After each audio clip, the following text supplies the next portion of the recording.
Oh, it's fine. Yay. Okay, good. Woo. All right. All that is going to get clipped out. So if you're new, if you're just tuning in, you miss nothing. You miss nothing. If you are joining us late, welcome in, ladies and gentlemen. All right. Here's what I was saying. I'm going to probably do a matinee episode tomorrow, an earlier show tomorrow. Because I'm not going to explain why, but we're going to do it probably an earlier show tomorrow. Maybe as early as 1 o'clock, maybe 2 o'clock, God's time. And then Friday will be the members show. And so I will, I don't even know what time that'll be. We'll figure that one out. But I've got a lot we want to cover. Yeah. One of the things that, an old man moment. I get it. I'm my own sound engineer. It's not always ideal. One of the things I want to do is just get the like, subscribe, notifications out of the way. So if you didn't hear that at the beginning, now you're hearing it. Go ahead and hit like. I won't bother you again the rest of the show. I want to start real quickly before I get into tonight's topic and rundown and everything. I want to have a very personal conversation with someone.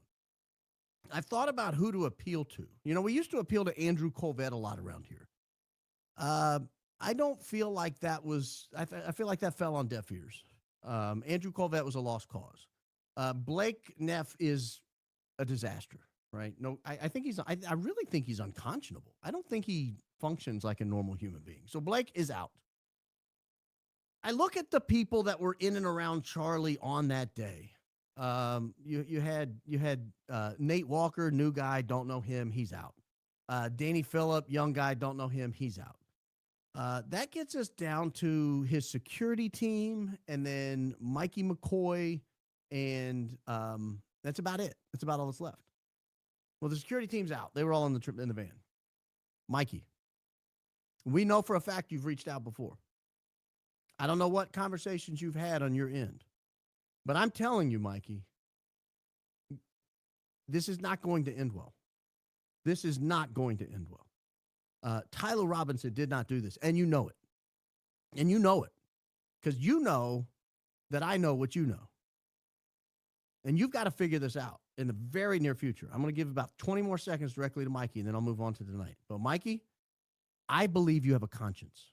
I really genuinely do. I don't believe everyone you work with does, but I believe you do. Things are about to go into a phase that you guys are not going to be able to control. And you've got to make a decision now. You've got to make a decision now. You can still reach out anonymously through other people and be behind the scenes and off the record. But what you can't do is go down with the ship. The rats are fleeing the ship, and you cannot go down with them. You cannot go down with them. So I'm telling you, you're the only one there, I think, that has a conscience right now. I genuinely think that. And the people around you kind of think that. The people I talk to who talk to you guys, they think that as well. Okay, so I'm going to get off of that. That's my appeal to Mikey. Mikey, you know how to reach out to people. You know how to do it, and you need to. You've done it before, and you need to do it again. I don't know if you lied to him and said you didn't. We know you did, but you need to do it again. It's time. It's time. Okay, I want to run through a few scenarios here tonight. Oh, first thing. I had a great conversation today. It was fantastic. Do you remember a few openings ago, I did Tim Remington getting shot at his church? He was the pastor in somewhere in Idaho, not Moscow. He was, I think, Coeur d'Alene, maybe, somewhere up there. He got shot, and one of them was point blank, and several of them were on his body. I did an opening because I had no idea what the heck to make of this story. How do you live through that? It was weird to me. There was this weird deal with a guy seeing aliens and lizards, and he thought he heard things from am I back to the volume again? Okay, I think some of you are tuning in late, and you're telling me something that's already been solved.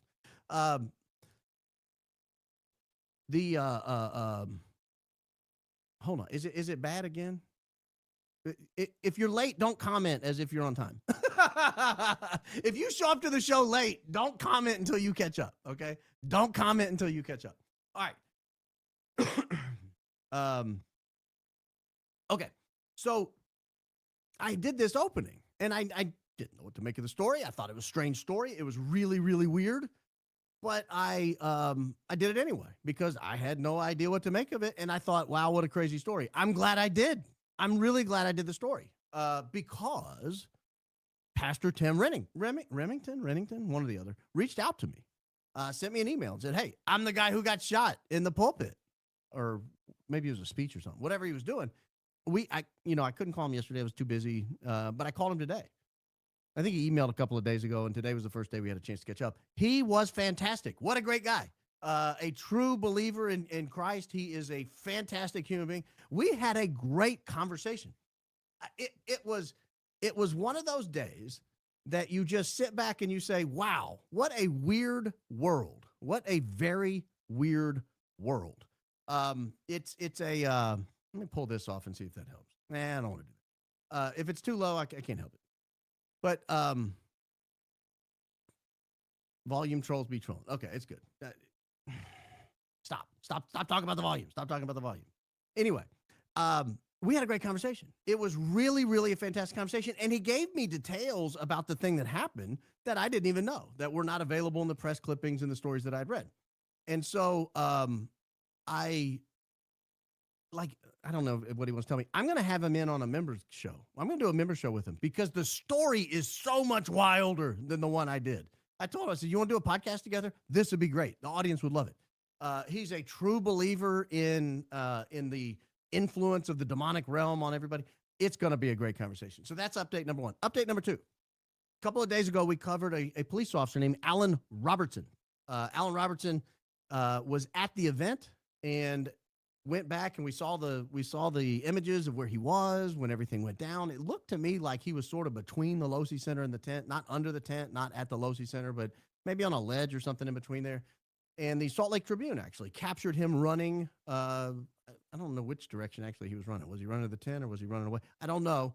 But long story short, people like Alan Robertson a lot. People reached out who know him personally and said, hey, this guy's great. This guy's fantastic. I believed him. I thought it was weird, and I still think it's weird that Terrell Farnsworth was allowed to degrade and erode the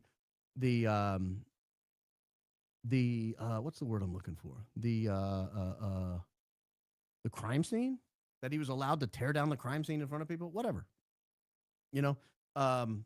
That's, if you're a Utah State University police officer and you're there and you tell the guy, hey, get the hell out of here.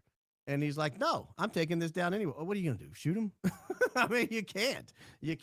So now the volume's even lower. All right. I don't know I can't tell which of you guys are real and which you're not, right? I can't tell which of you are real and which you're not. So, okay, fine, whatever. This must be an op. This must be that 92 people on the Anti-Candite list. Have you heard about this? There's this Twitter feed, and there's 92 people, and they all get together. And I'll try to crank it up a little bit. And they all get together, and actually, you know what I'll do? Let me try this. Daisy, let me know if that sounds better. I just turned a setting off. If that's better, let me know. If not, I'll turn it back on the other way. Anyway, back to man, it is low. Hold, please. Let me try that. Is that better? All right. Anyway, I'll try to fiddle with it here. I have no idea. The same. I don't know, man. That must be a YouTube thing because everything's right on our end. Okay.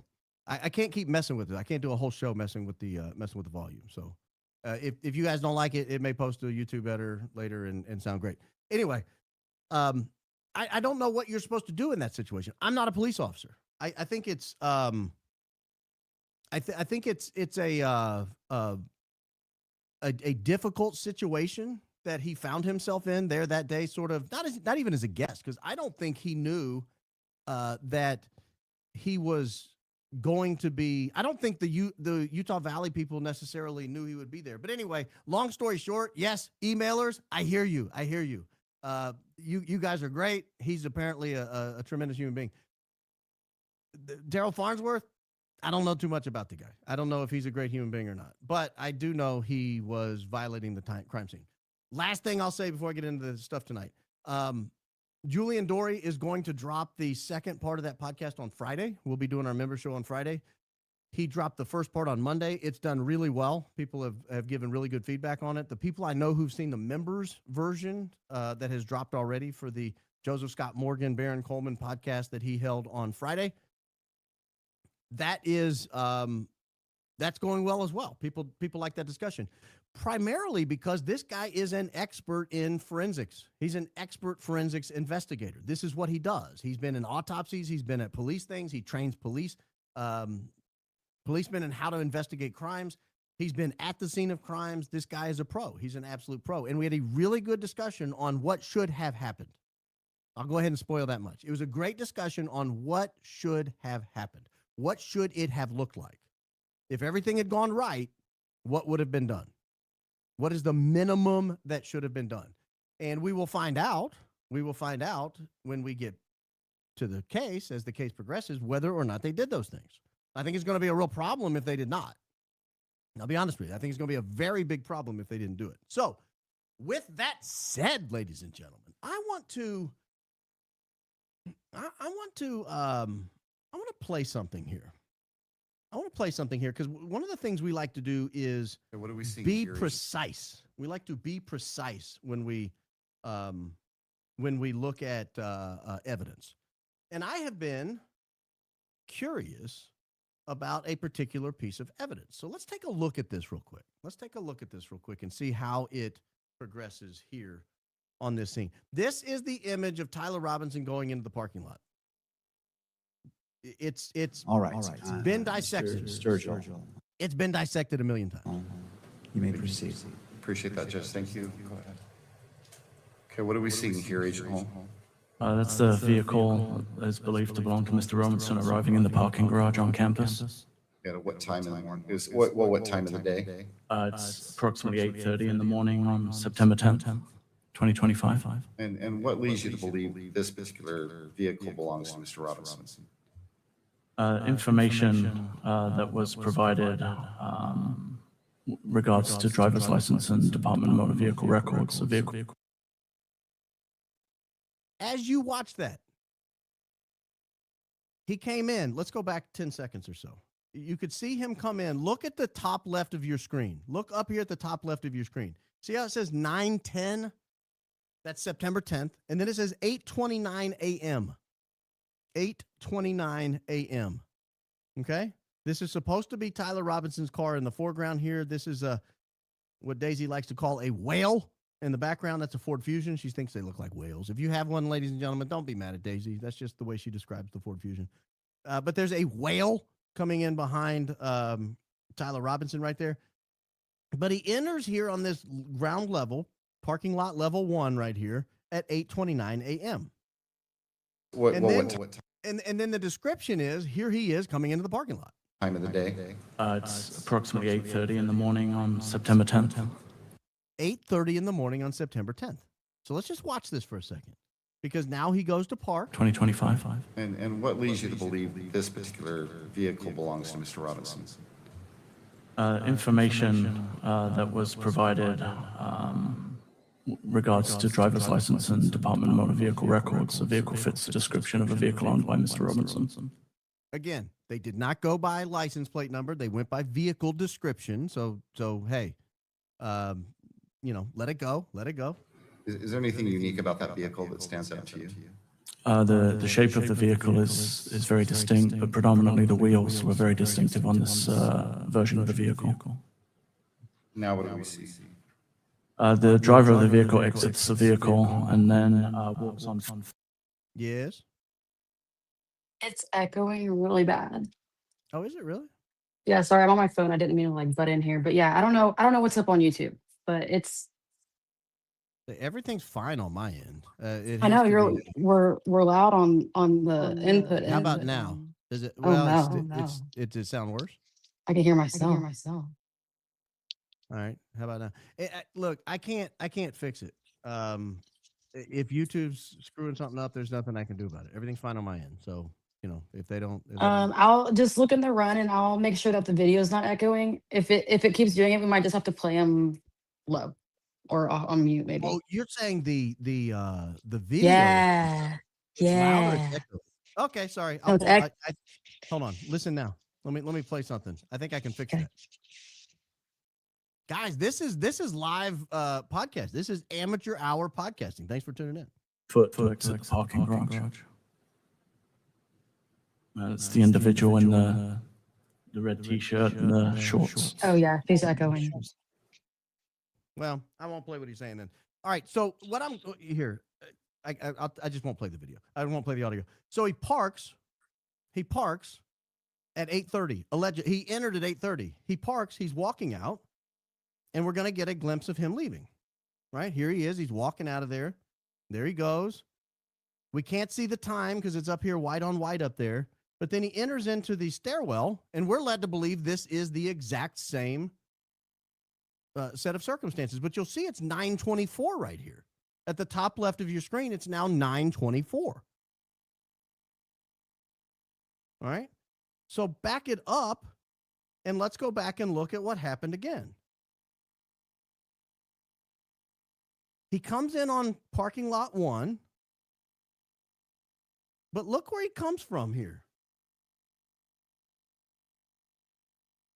Look in the background right here. Parking lot 1, parking lot 2. You see this on the right-hand side? You see Tyler Robinson's car, and you just go down a couple of cars. It says P1, P2. P1, P2. How long was he driving around in the parking garage? Because he parks his car, he gets out and he leaves. What? And 55 minutes have expired. This is what I'm talking about when I'm telling you these people are not honest actors. There is too much missing from this story. You don't just breeze over 55 minutes, 50 minutes. You just don't breeze over it and act like it didn't happen. But if Tyler Robinson's coming from the second deck down to the first deck before he parks, and then he gets out of his car and he walks, and you see him walk to the stairwell, and all of a sudden it's 50 minutes later, something has happened. Something has gone terribly wrong. Something has gone terribly awry. Someone's not being honest with you. We've talked about all the other video clips jumping around, skipping here, skipping there, skipping there, and you every time it happens, you have to ask yourself, what happened? What really happened in that situation? Where was he for 55 minutes? I used to think he was sitting in the car the whole time. I used to think, hey, he's just hanging out in the car. But it didn't look like it, because then you watched the shadow, and the shadow didn't really move. In 55 minutes, the sun moves a good way. That shadow doesn't move a lot. He parks his car, he walks to the stairwell, and 55 minutes have elapsed. So where has he gone for 55 minutes? Did he really just drive in, park, and leave, and wander through a wormhole, wander through a time warp? What happened? You guys cannot sit here and tell us this is an open and shut case and continually hide all the evidence from us. That's not acceptable. You can't do that.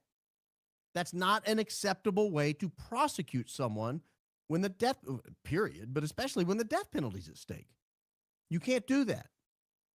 So I'm at the point where I just demand, you people who were in the courtroom, what did you see? What explanation was offered? Did you guys hear anything we didn't hear? Did you get a glimpse of anything we didn't get a glimpse of?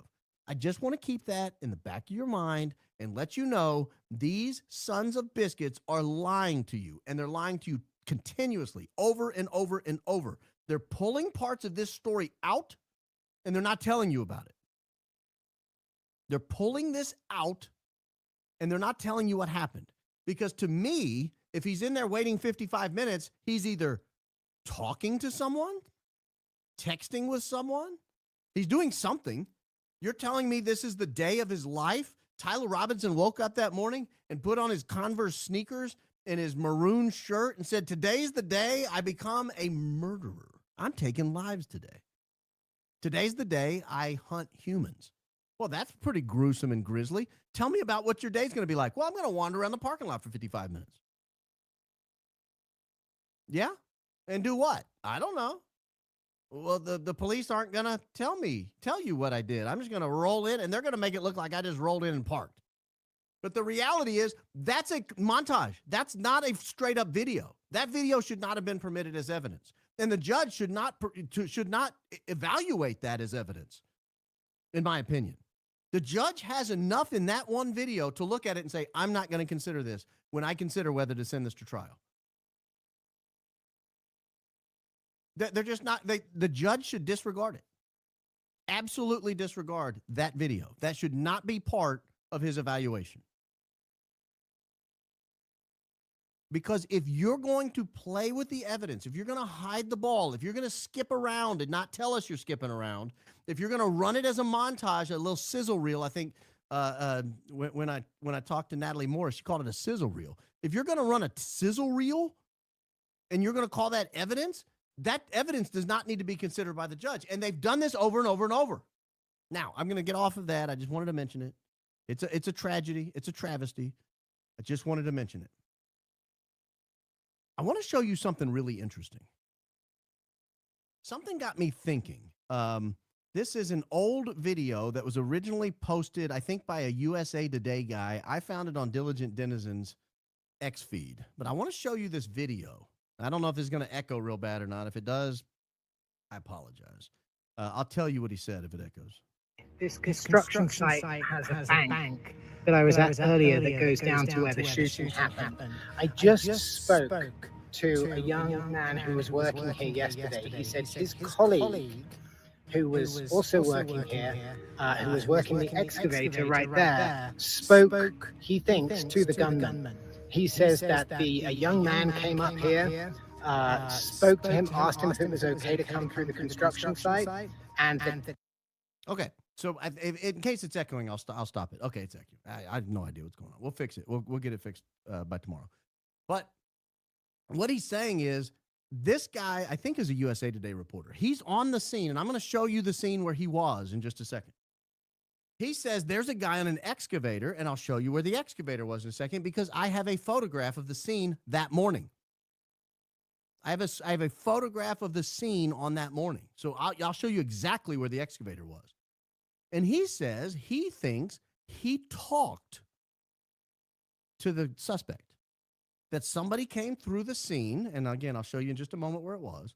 The guy on the excavator believes the person he interacted with might be the suspect.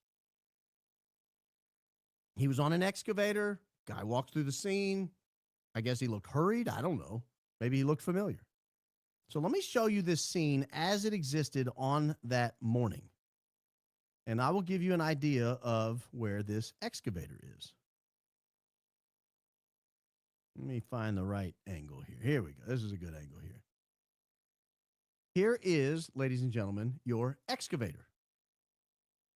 This is on the morning of September 10th. Now, this is before the incident with Charlie Kirk took place. There's your excavator right there. There's somebody excavating, and he interacts with who he believes is the suspect. He's interacting with someone he believes is the suspect,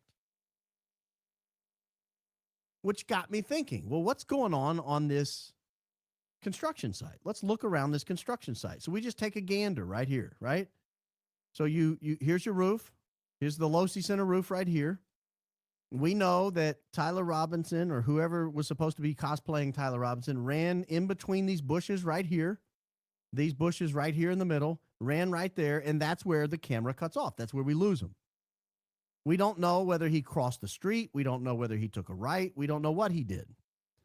But the guy on the excavator says he interacted with him. The question has to be raised, when did he interact with him? Was it before he's alleged to have gone to the right, gone all the way down here, allegedly stashed the gun, allegedly changed clothes, and then came out of the woods, I guess, somehow, maybe walked back to the road. I don't know if there's a trail or something back here, but makes his way back, comes back, and then ends up talking to the excavator guy? Like, is that the story? Is that what we're supposed to believe? Okay, well, I'll accept it for what it is. I will note real quickly that one of the cars that allegedly was rented many, many moons ago, Candace covered a series of cars that were rented by what were believed to be foreign nationals, probably Egyptians. Okay, that's one of them was a gray forerunner. I just want to point out that's a gray forerunner. I just want to identify gray forerunners when I see them. I don't know if that's the gray forerunner. I don't know if it's exactly the gray forerunner, but I just want to point out there's a gray forerunner. Whether or not that has anything to do with it, I don't know. But just again, get a lay of the land here, back up a little bit. Here's the Losi Center roof. This is the little white, what we thought was a white triangle from that image back there. You can see now it's kind of a polygon or some sort of multi-sided figure here. That little red arrow right there, that red marker is where the alleged shot is to have come from. And then he scampers across the roof. He comes up this way. He jumps down here. He runs up this little grassy knoll. He comes between these two bushes. And then those are the trees right there on the right-hand side in the middle of your screen. This is a big thing of brush and trees here. And it's on the far right-hand side of these brush and trees where the alleged gun was supposed to be found. Okay? That's where the alleged gun was supposed to be found. But the guy in the excavator thinks he talked to him. So the guy in the excavator, now keep in mind, this video was filmed that we just watched, that I'm not going to play again because it may have echo. That video allegedly it was filmed when this alleged conversation took place on September 11th. So that's just one day after the event took place on September 9th. Who was on the excavator? This video's been out here a long time. Has law enforcement talked to this guy? Has he been able to definitively identify Tyler Robertson as the suspect? We don't know. That's left up in the air. If I'm the defense team, I'm going back to this construction crew and asking who was on the excavator on September 10th. But as I'm looking at this construction site, I'm wandering around up here, and I'm looking at all these vehicles, and I want to show you something here. We got to go to Google Maps to show you exactly what I'm talking about here. There's something interesting about this house that I think needs to be identified. If you go to the street view, this is the house that we're looking at. Hold, please. This is the house we're looking at right here. So you go back to this view here. This is the same house. You're just looking at it from a location near about where that sheetrock delivery truck is. So you go to this street view and you look and you notice there's this wrought iron fence right here. See that? There's this wrought iron fence that runs all the way the length of this house. And when you come down this way, you'll notice the wrought iron fence continues around. In other words, you can't walk into that yard. Well, it makes sense because it looks like it's a cliff. It looks like you would hurt yourself if you fell off that little cliff. So I think for safety purposes, they put a wrought iron fence there. Okay? Now, if you come this way and you look at the driveway right here, this driveway runs back into that little parking lot we were just looking at. So that is, I'm just trying to orient you here so that we're all on the same page. That's this driveway here that we're looking at. It's different now because they've done construction. The school bought the house and they're turning it into some sort of center. It looks like some sort of meditative center or something. But anyway. So let me go back to Google Maps and give you one more shot here to look at this. So this is a wrought iron fence that runs the length of this front yard, which means when you get to here, depending on how you park your vehicles, and then you got a wrought iron fence here, depending on how you park your vehicles, it's going to limit your ability to move around the vehicles. So I take you back to this view. Notice how these vehicles are parked. Look at how this sheetrock truck is parked. It's not in that view. So here, notice how that sheetrock vehicle is parked right there. That sheetrock vehicle is positioned so you cannot walk into the yard that way. There's a wrought iron fence. You cannot walk into the yard between these two trucks because for some reason this sheetrock delivery truck has parked with its front bumper like almost touching this van right here, this box truck. Almost touching this box truck. Then around on the other side, you have these two vehicles right here backed all the way up to the garage. And so you'd really have to be nosy to get behind this vehicle right here. If you wanted to see what's going on in the back of this vehicle right here, the back of this box truck, you would have to be brave enough, brazen enough to walk down the street, up the driveway, behind, into the garage, walk out of the garage, and look in the truck. Nobody's going to do that, right? That's just not going to happen. I want to show you a different view. What do you notice about this truck? The first thing I notice about this truck when you look at it from the top is that there's a power cord running to this truck. This truck has electricity running to it. So the power's running out of the house. See that red power cord right there? It has electricity running out of this truck, running out of this house into the truck. Then I start looking at it and think, hey, wait a minute. What's that on the top of this truck? This is a box truck at a construction site, right? I mean, you guys have been to construction sites. Some of you work at construction sites. I've talked to people who work at construction sites. I've Googled it. I've asked Claude and Grok. I've asked everybody I could ask, professionals, mechanical tools, and everything else. Have you ever seen some truck like that at your site? Well, let me show you what I believe is on the top of that truck. I believe what we're looking at is this.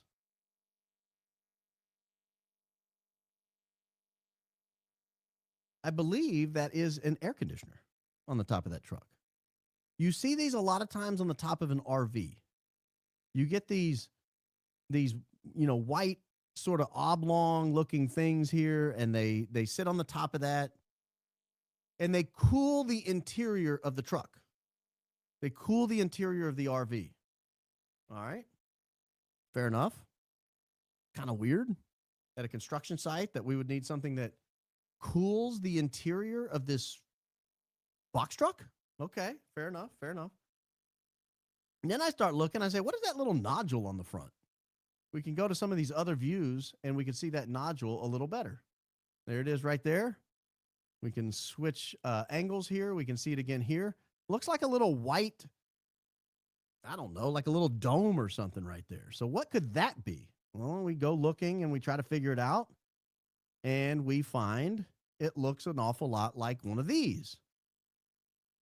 Don't believe me? We'll go back and look again. You see that on the top of the truck? It's kind of white. It's oblong. You can see the shadow is circular. So we come back here and we realize, hey, wait a minute. I think we might be looking at a satellite antenna, a communication device. You see this right here? This is what you would put on the top of an RV. So you have the air conditioning that you would have on the top of an RV. You have the communications capacity you would have on the top of an RV.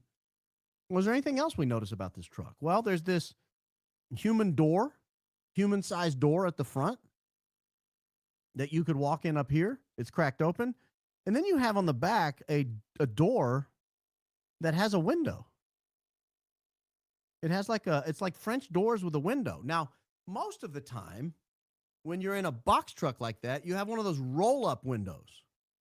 Roll-up doors, rather. You have one of those roll-up doors. And those roll-up doors, like on a moving truck, if you've ever rented a Ryder truck or a U-Haul or a budget truck, you go to the back and the door, it's like a garage door. It's like a manual garage door. It goes up to the back like that.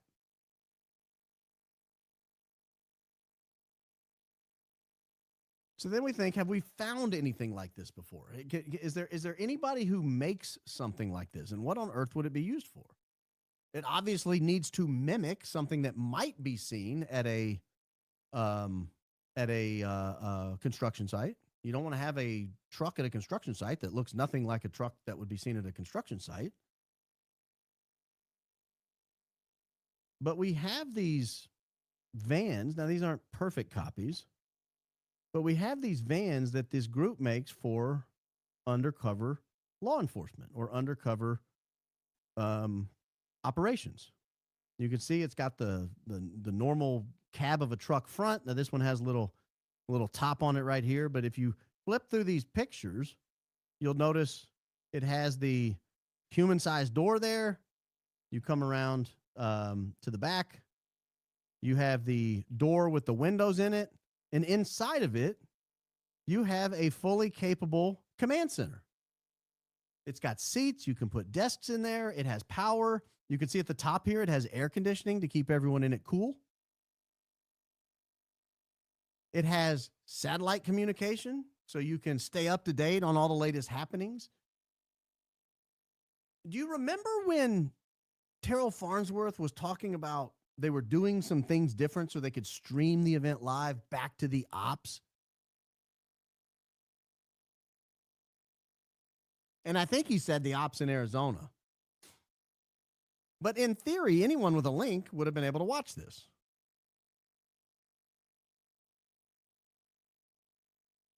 It's interesting to me, if we go back to this image and we think about what the excavator said, that the guy who allegedly committed the crime was spotted on this property. This property here with an air-conditioned, communication-capable, what looks like it could be a mobile command center. I challenge you, and I don't know, maybe I didn't talk to all the best people in the world, but I challenge you. Ask your friends who are in construction, is climate-controlled comfort and satellite communications a priority of the trucks that are at the construction sites? And when they're there, let's say they say, yeah, we get climate-controlled, communication-enabled trucks at our sites all the time. Every time I turn around, I've got a climate-controlled truck, and there's satellite communications. Do they ever get blocked in like this? Do they ever get blocked in like this so you couldn't possibly get behind that truck unless you just absolutely had to? I mean, what is that truck doing that's so important it has to back in like this? Notice the sheetrock guy is not in the driveway. In fact, he's got to walk around the fence. He's got to walk around. You can't get the sheetrock in the house at that point. It's almost like that sheetrock truck is there just to block the walkway, is what it kind of looks like to me. You couldn't get in that house if you had to right now. And I look at that, and I think that is too big of a coincidence to me. I have no idea what happened. But I refuse to sit back and not notice oddities. I refuse to sit back and not notice oddities. If we're going to be forced into a situation that, I don't know, they tell us this guy's spotted on a construction site, well, we should be able to look around and see what this is. Now, it's highly possible. I mean, I don't say highly possible. It's certainly possible. This has some sort of function on the construction site. This is just a normal truck that's at every construction site in America. Just the people I've talked to said it's not normal. That they couldn't quite come up with a reason why it would be there.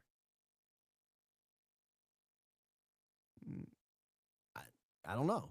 Now, despite the date on this picture was actually taken a couple of days later. We know that because we're able to corroborate other things in the images. If you back up, you can see, even though it says September 10th, we know this was taken like 2 or 3 days, maybe 4 days later, and the truck is no longer there. Now, maybe it was just there to do one job one day. But I'm sorry, guys, that looked too weird to me. It just looked too weird to me. And I wanted to mention it because if I don't mention it, then I've just got this weird thing rattling around in my head. If I mention it, then you guys tell me, hey, Baron, that's perfectly normal. That's at every construction site. Everybody has a truck like that. Here's the purpose of it. Here's what it does. Sorry, you talked to a bunch of idiots. Great. But if it's not normal, that's worth noting as well. All right. So I just want to mention that truck because it's been bothering me for weeks now, and I had to mention it. Now, I want to cover a little different version of something Candace was talking about today. She was talking about this group of 92 people who are getting together and made it their life's mission to combat Candace and make Candace's life hell. They're anti-Candites. We can just say that. These are anti-Candites. And you shouldn't be an anti-Candite. You shouldn't be any anti-anything, right? Don't be an anti-Andite. Don't be anti-anything that ends in IT. Anti-Candites. We don't need anti-Candites. But I'm going to show you this for just a brief purpose, and then I'm going to point out a couple of people on here, and I'm going to show you statistically exactly what's happening. So this is the text, the tweet, if you hadn't seen it. These are coordinated efforts. This is from Shady Lady Katie, who was in this group. This is a group of 92 people who get together and exchange private information to try to combat whatever it is Candace Owens is trying to accomplish. Okay? I actually went and I started looking at a lot of these people. I blocked most of these people already. But this is unprecedented. This is unprecedented, in my opinion, that you would have a group of 92 people whose sole mission, their sole dedication is to thwart an investigation into a murder, into a crime. You've got a group of people investigating a crime, and now you have a group of 92 people who get together not to counter the facts, not to get together and say, hey, Candace said this. I don't think this is accurate. I think we should correct her. But to get together to do things like dox people, to get together and do things like name addresses. As you go through this, I want to pause this. Oop, hang on. Let me pause this. Let me turn the sound off because it's echoing. But let me go through this real quick and look at some of these names. You guys may not recognize these names. I recognize a lot of them because a lot of these people have attacked your humble host as well. But as you roll through this, you see names like our friend Gary. He's on here right there. 1, 2, 3, 4 names down. Gare, what are you doing on this list? This is a bunch of whiny people. I thought you were a Green Beret. It's a little weird to me that Gare jumps on this list. Now, there's a lot of other people on here. Again, 92 people. Lisa knows we've had to do battle with her. She's the second one from the bottom here. Now we know where she gets her impetus and her courage to go forward and fight the good fight every day, to be an anti-Candite. And as you just flip through, you see these names. Every one of these names, in my opinion, is worth blocking. They don't need to show up in people's searches and algorithms and all that stuff. Every time they cross your feed, it just gives them a little boost.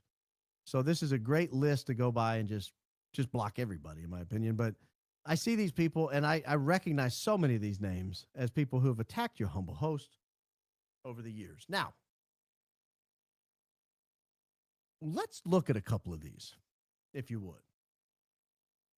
First, I want to show you evidence of when your humble host, oh gosh, this is going to echo, isn't it? Oh, this is going to be a fun echo. There's a gasp associated with it. I want to show you when it was first brought to my attention that Gare is admitting he's on a list like this. He's in a group. Well, let me see here. Oh, I got a whole lineup of these. Let's see here. Let's share. We'll all laugh together. Paramount Tactical once again showing off his boomer tech skills and sharing his grok chat history. Exposes himself as working with coordinated groups to control narratives. Also exposes he copy pastes grok for his post because he's apparently not smart enough to write them himself. You wouldn't understand. You're not tactical like Gare. Oh wow, he did, didn't he? If I'm working collectively with a oh no!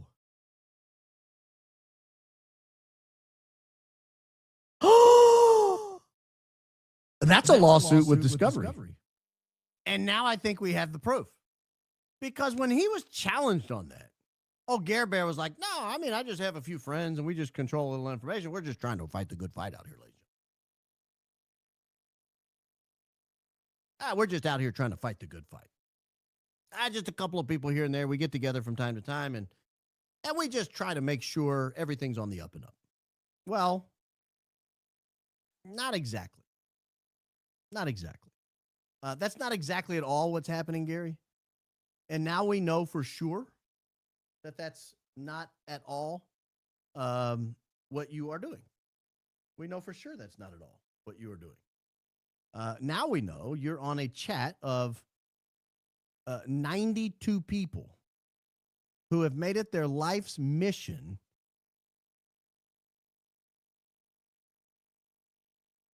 to try to destroy people. Not to counter facts, but to slander, to dox. Well, let's see the output. You guys are going to be shocked by this. Daisy did some research today. Daisy did some research today. We found out Gary is a standus. Not only is he an anti-Candite, I think he's a closet standus. Check this out. Look at all these love letters to Candace. This is by month, ladies and gentlemen. This is tweet volume by month. January of 2026, 85 tweets from Gare about Candace. 85. 85. That's 3 a day. Almost 3 a day. By February, we're up to 6 tweets a day. This is borderline psychopathy. This is the type of stuff where you check yourself into rehab. You go see a doctor. You get help. You might need to be medicated if you're tweeting about the same person 181 times in the month of February. February's a short month, ladies and gentlemen. There's only 28 days in February. There are no months with fewer days. March, he dials it back a little bit. May have started on a medication or something. By April, he's moving in the right direction. He's still in borderline crazy territory. But 142 times in 30 days? That's almost 5 a day. Let's assume you're awake for 16 hours a day. That's every 3 hours. Candace crosses your mind. That's breakfast. Oh, I got a tweet about Candace. Candace. Oh, it's lunch? Candace. Oh, we're doing our afternoon snack? Candace. Oh, it's dinner time. Hold on, honey. I'll pass the peas in a second. I got to finish my tweet about Candace. Candace.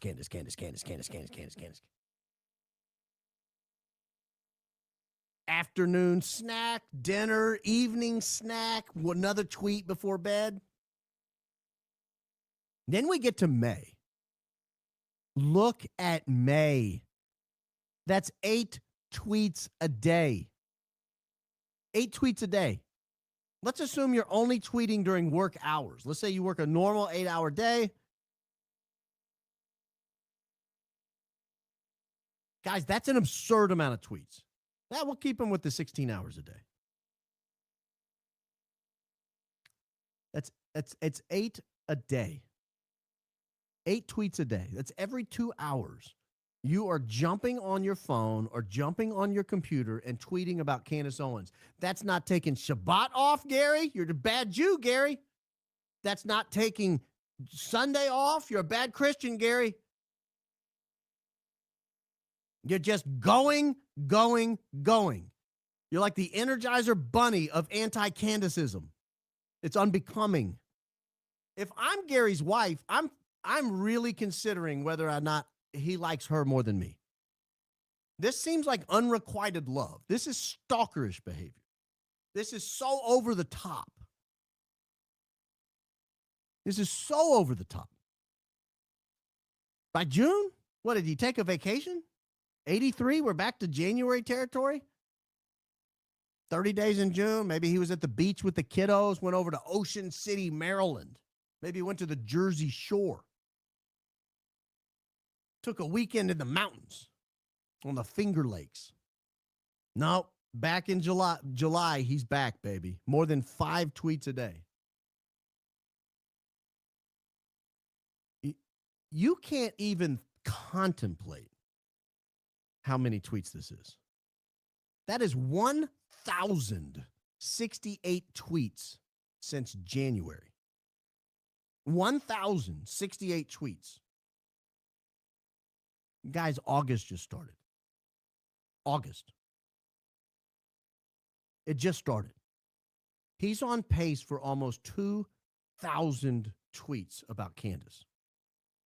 That's almost 1 per working hour for the entire year. That's ludicrous. That's a level of mental illness that just is not shared on the investigatory side, those trying to figure out who killed Charlie Kirk, how, and why. We don't do this. This isn't something we do. This is one-sided. This is a sickness. This is a deep sickness.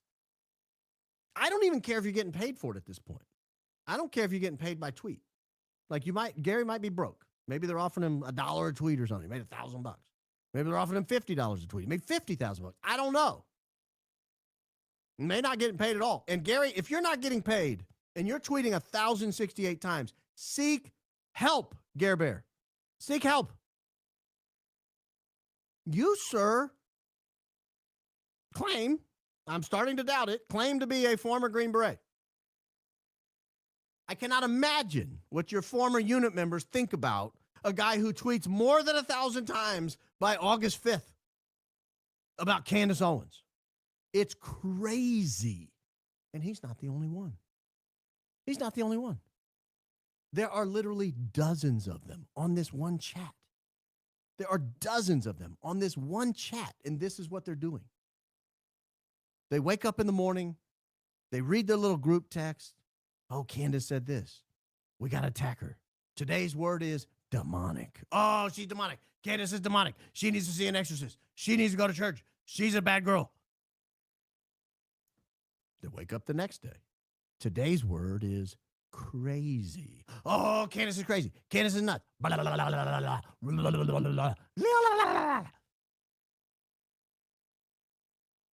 can't imagine.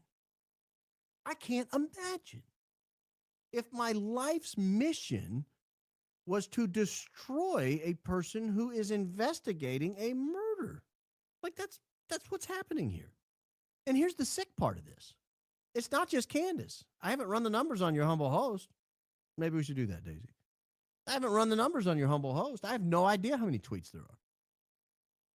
But I see them. It's enough that I've wondered if he has the hots for me. Seriously. Like if I ran into Gary, I would stand on the wall. I'm worried. I'm worried about that guy. I can't tell what his preference is at this point. I really can't tell what his preference is. But he should be embarrassed. This should embarrass. There are some things, ladies and gentlemen, that are not worth money. They're just not worth money. Oh, I'm getting my numbers. Oh, please. If someone came to me and they said, but Baron, here's your job. You're going to tweet an average of 4.9 times a day. Some months will be as many as 8 times a day. Some months just 2 or 3 times a day. You're going to tweet about Andrew Colvett 8 times a day. You're going to tweet about Mikey McCoy 8 times a day. You're going to tweet about Blake Sneff 8 times a day. You're going to tweet about Erica Kirk 5, 6, 8 times a day. I don't know how many times I've mentioned her name in a tweet. A dozen, maybe.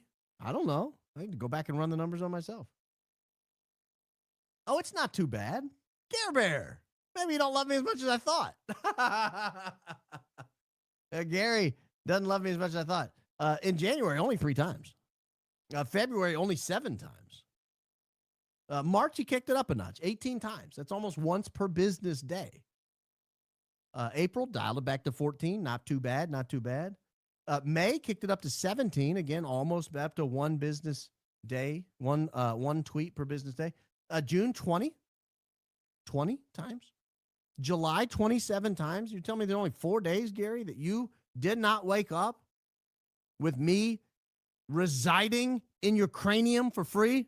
Only 4 days in July on average?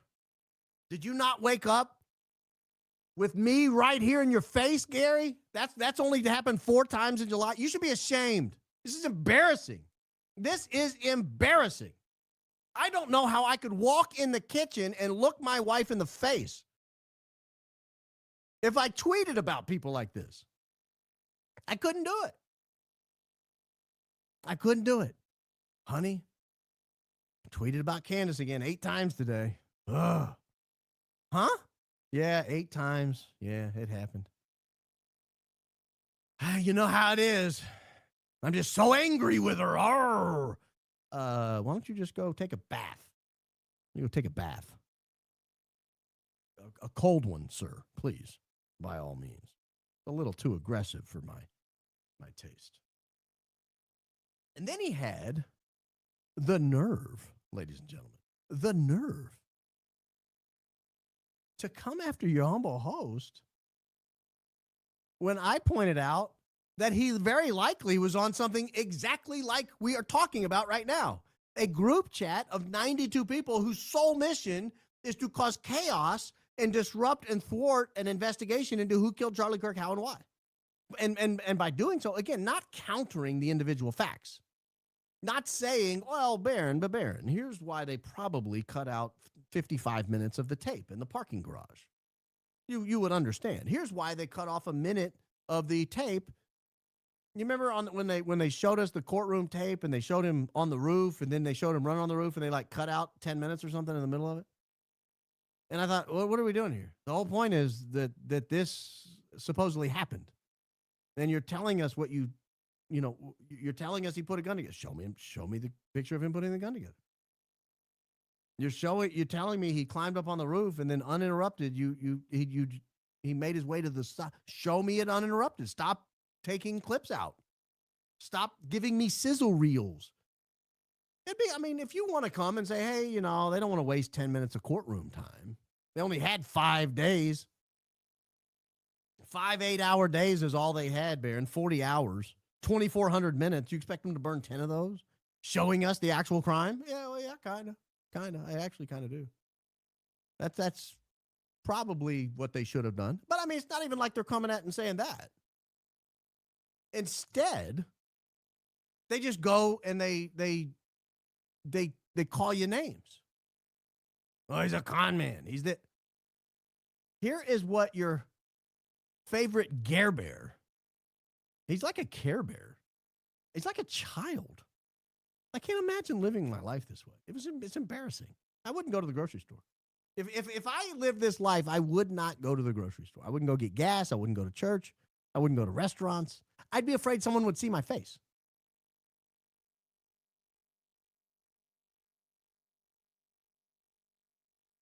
But here's what he came back with. Don't even come at us with your nonsense. Baron Coleman has been running coordinated messaging complete with Zoom calls for months. I was on one Zoom call, one time. In I don't even know what month it is. What month? There were 4 people in it, I think. And the whole purpose of the Zoom call was just saying, hey, there was no research being done. It was one Zoom call. And I admitted to it. Hey, I was in a Zoom call. I will say this. Brandy was not in that Zoom call. Billy was not in that Zoom call. I don't know if Marsh was in that Zoom call. I know Allie was. There was a Discord that I was never a part of and almost never, I don't think I ever said a word in. And sometimes I would drop in just to see what people were saying. But it was like sharing memes about the show and sharing little cartoon figures about this program, not Gary's program, not coordinating hits or anything like that. It was just and so his comeback is his comeback is you were one time on a Zoom call with 4 people. Okay. Noted. I'll never make that mistake again, Gare Bear. You got me. You nailed me, Gare Bear. This is shameful. I don't even, I was ignoring Gary for a long time. I will remain in that posture. I will continue to ignore him. But when Daisy ran the numbers and we saw how many tweets he was tweeting about Candace, you see him all the time. That's embarrassing. That's embarrassing. His live show, and I'm not knocking smaller creators. I'm really not. But his live show averages 4,000 or 5,000 views per show. And that's fine. I'm not knocking him. Don't care to. That's not the point I'm making here. My point is, when he's going on vacation or whatever next week or this week or whatever week he's on vacation, someone sent me a lineup of where he's having other people fill in for him while he's gone. Gary, I don't think anyone would notice. you're gone. Like, no offense, but it's not like you have millions of people standing around waiting on you to get back. There's 4,000 or 5,000 views that are like you get on everything. That tells me, or that leads me to believe, just based on how I know this industry works, that there's a pecuniary incentive to put the show up. There's a monetary reward system, perhaps, to put the show up each time. Otherwise, you would just go on vacation. I mean, I don't, maybe you can make a living on 4,000 or 5,000 live views. I don't know, maybe. But it's enough to make you wonder what's going on over there. Guys, I don't know what to do with information like this.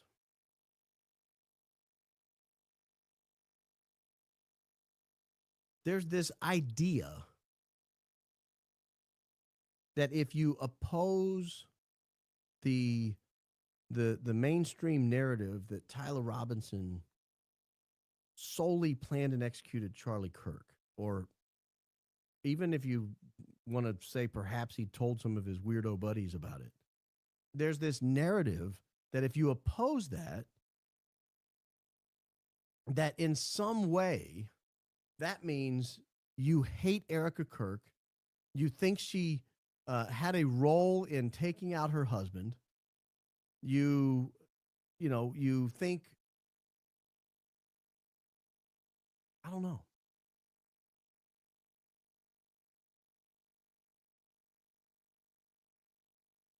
And I just disagree with it fundamentally. I think it's entirely possible that you can believe Tyler Robinson didn't do it and also believe that Erica Kirk's just a weirdo and not necessarily a murderer. Maybe she is, maybe she isn't. But the fact that people are drawing that conclusion, that they are one and the same, is awfully telling to me. It's awfully telling to me. Because it's almost like an admission on their behalf. It's like they're admitting that if Tyler Robinson isn't found guilty, it's ultimately going to come back on her. And so the idea is we have to protect her by making sure Tyler's convicted. And that's a really weird posture to be in. I will say this, for the record. Gary may think that, Erica. I don't. Gary may think that Tyler being acquitted means you did it. So he wants to protect you by going after Tyler. But I think that says a lot about the people who are in your court, Erica. It says a lot more about them than it says about us. It says about us. One more thing here. This was a very, very interesting post. A lady named Tornado Ali, I think was her name. Tornado Alley, maybe, was the first one to put this up, but she does it in video form. And I like this form better that Sam Parker put together. So I don't want to take the credit away from her, but at the same time, I'd rather show his version of this.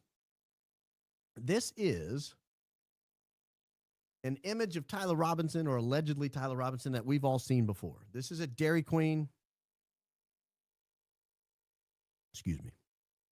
This has not been authenticated.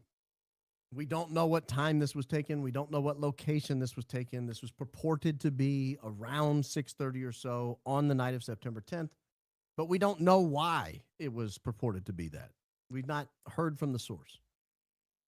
Nevertheless, it sure looks a lot like Tyler Robinson. He's wearing his trademark Hurley hat that he wears all the time. He's wearing a maroon shirt, which he is in nearly constantly. And if you go over here to the right, you also see a picture of what looks to me like Tyler Robinson. A lot of people are, I'll show you why we're saying that in a second. A lot of people think it is. He's also wearing that trademark Hurley hat. He's got the sunglasses perched precariously on top of the hat, just like here. It looks like there's some additional white writing on the hat. I don't believe that stuff on the left and right of the logo is writing. I think those are reflections from the lights. Just like you see in this Dairy Queen image here. It's just more of them because he's looking right at the camera. But that's Tyler Robinson on September 4th in a class with some people in his electrician school. This is the post. This is the Facebook post where it was taken. This is Wilkinson Electric. What a fun night at Dixie Tech. Pizza and great conversations announcing our new Wilkinson Electric Scholarship, a night to remember at Dixie Technical College. Love seeing the next generation of electricians light up about the trade and are excited to help students jumpstart their careers right here in Southern Utah. Scholarship details will be posted later today, yada, yada, yada. I want you to see something here. Where can we? There. That's Tyler Robinson. I'm telling you guys, even in that grainy footage there, that looks more like Tyler Robinson than the footage the FBI released of him in the stairwell. But I want you to look around this room. These are the people Tyler Robinson spends his days with. You got this guy in the orange with a beard that would make Paul Bunyan jealous. You've got guys on either side of Tyler Robinson here. You've got look at this guy right here in the black shirt, kind of in the middle row next to orange shirt guy. Do these look like the type of people that Tyler Robinson would be around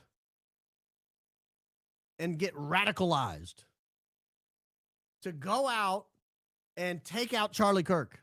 This is who he spends his time with. This is who he's around all day. These are the people that Tyler Robinson is around day in and day out. These are the people he goes to school with. These are the types of people he works with. There's enough testosterone in that room to take out a horse. I mean, those are men's men.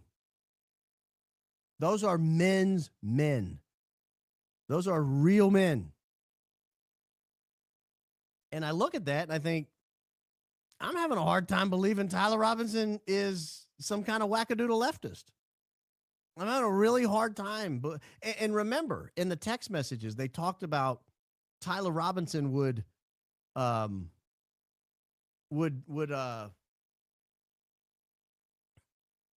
listen to politics or only talk about when he was at work with the guys he worked with. They would listen to something in the truck on the way to a job, and then they would get to the job, and then he would come home from work, and he would talk about the politics they discussed in the car. And he never heard him talk about Charlie Kirk. Lance Twiggs said he never heard him talk about, any kind of LGBTQ politics. He just normal, everyday stuff. That wasn't a furry convention. Not in the way they're trying to convince us that Lance Twiggs was. And that's not the type of furry we're talking about. Those guys look pretty furry. A lot of big, thick beards, a lot of real hairy, manly arms. Probably knuckles just covered in fur. Like, those are men. Those are the kind of people that go out and saw down a tree with their bare hands just for fun.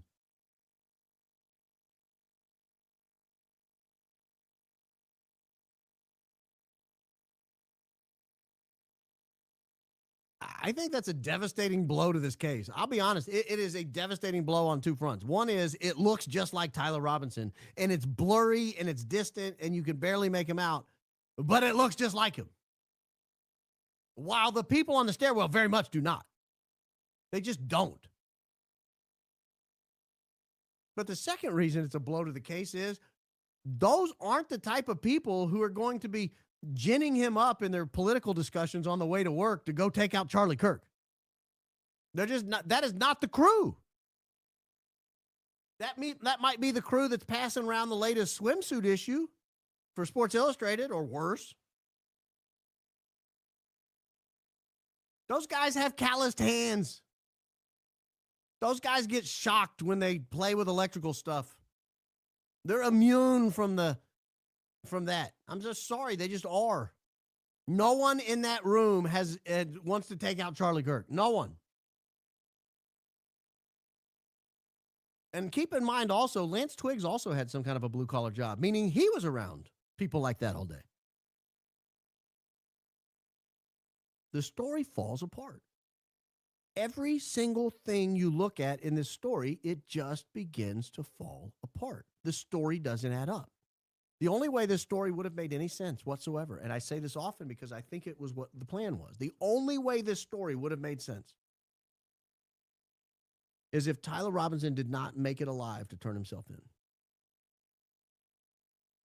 if the SWAT had kicked in his door and taken him out. Oh, he was coming at us. We felt like there was a threat. He was armed and dangerous. Then no one would have looked much into the story. We wouldn't be looking 10 and a half months later, almost 11 months later, at a picture of Tyler Robinson in a room full of burly, high testosterone men who are then there with their giant beards and calloused hands learning the electrical trade.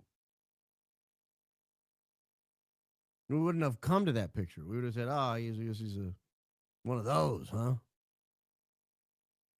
The only way this story would have made sense is if Tyler Robinson might have been lured to a remote location and a text would have been sent from his phone that, I'm sorry, Mom and Dad, I didn't mean to go out this way, but I couldn't take any more Charlie Kirk, and now I don't want to be dragged through the court system. I got to end it. And you never hear from Tyler Robinson again. You just find what was left of Tyler Robinson on the side of the road. And then nobody's looking into the story. Nobody's trying to figure out who this guy really was. Nobody's asking Lance Twiggs, what were you doing all day? Well, I was asleep till 1 o'clock. Oh, that's convenient. What were you doing between 1 o'clock when you woke up and 11 o'clock when you first hear from Tyler Robinson? I don't know. Kicking around, wandering around, I guess. You worked that day? No, I didn't work that day. Where were you? We don't have to know because he wasn't on cross-examination, so nobody gets to ask him. He moved to Texas. Isn't that convenient? Isn't that convenient? Speaking of moving to Texas, you know, a lot of these people have disappeared. A lot of these people have disappeared. The sheriff of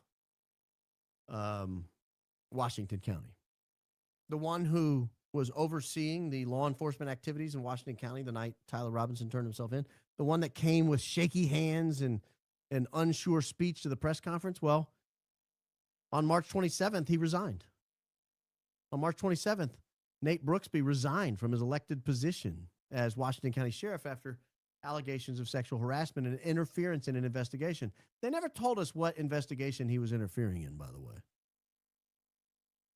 That never, you know, they dropped these two allegations, the interference in an investigation and the allegations of sexual harassment, so that in what happened, I don't want to say so that, but the result was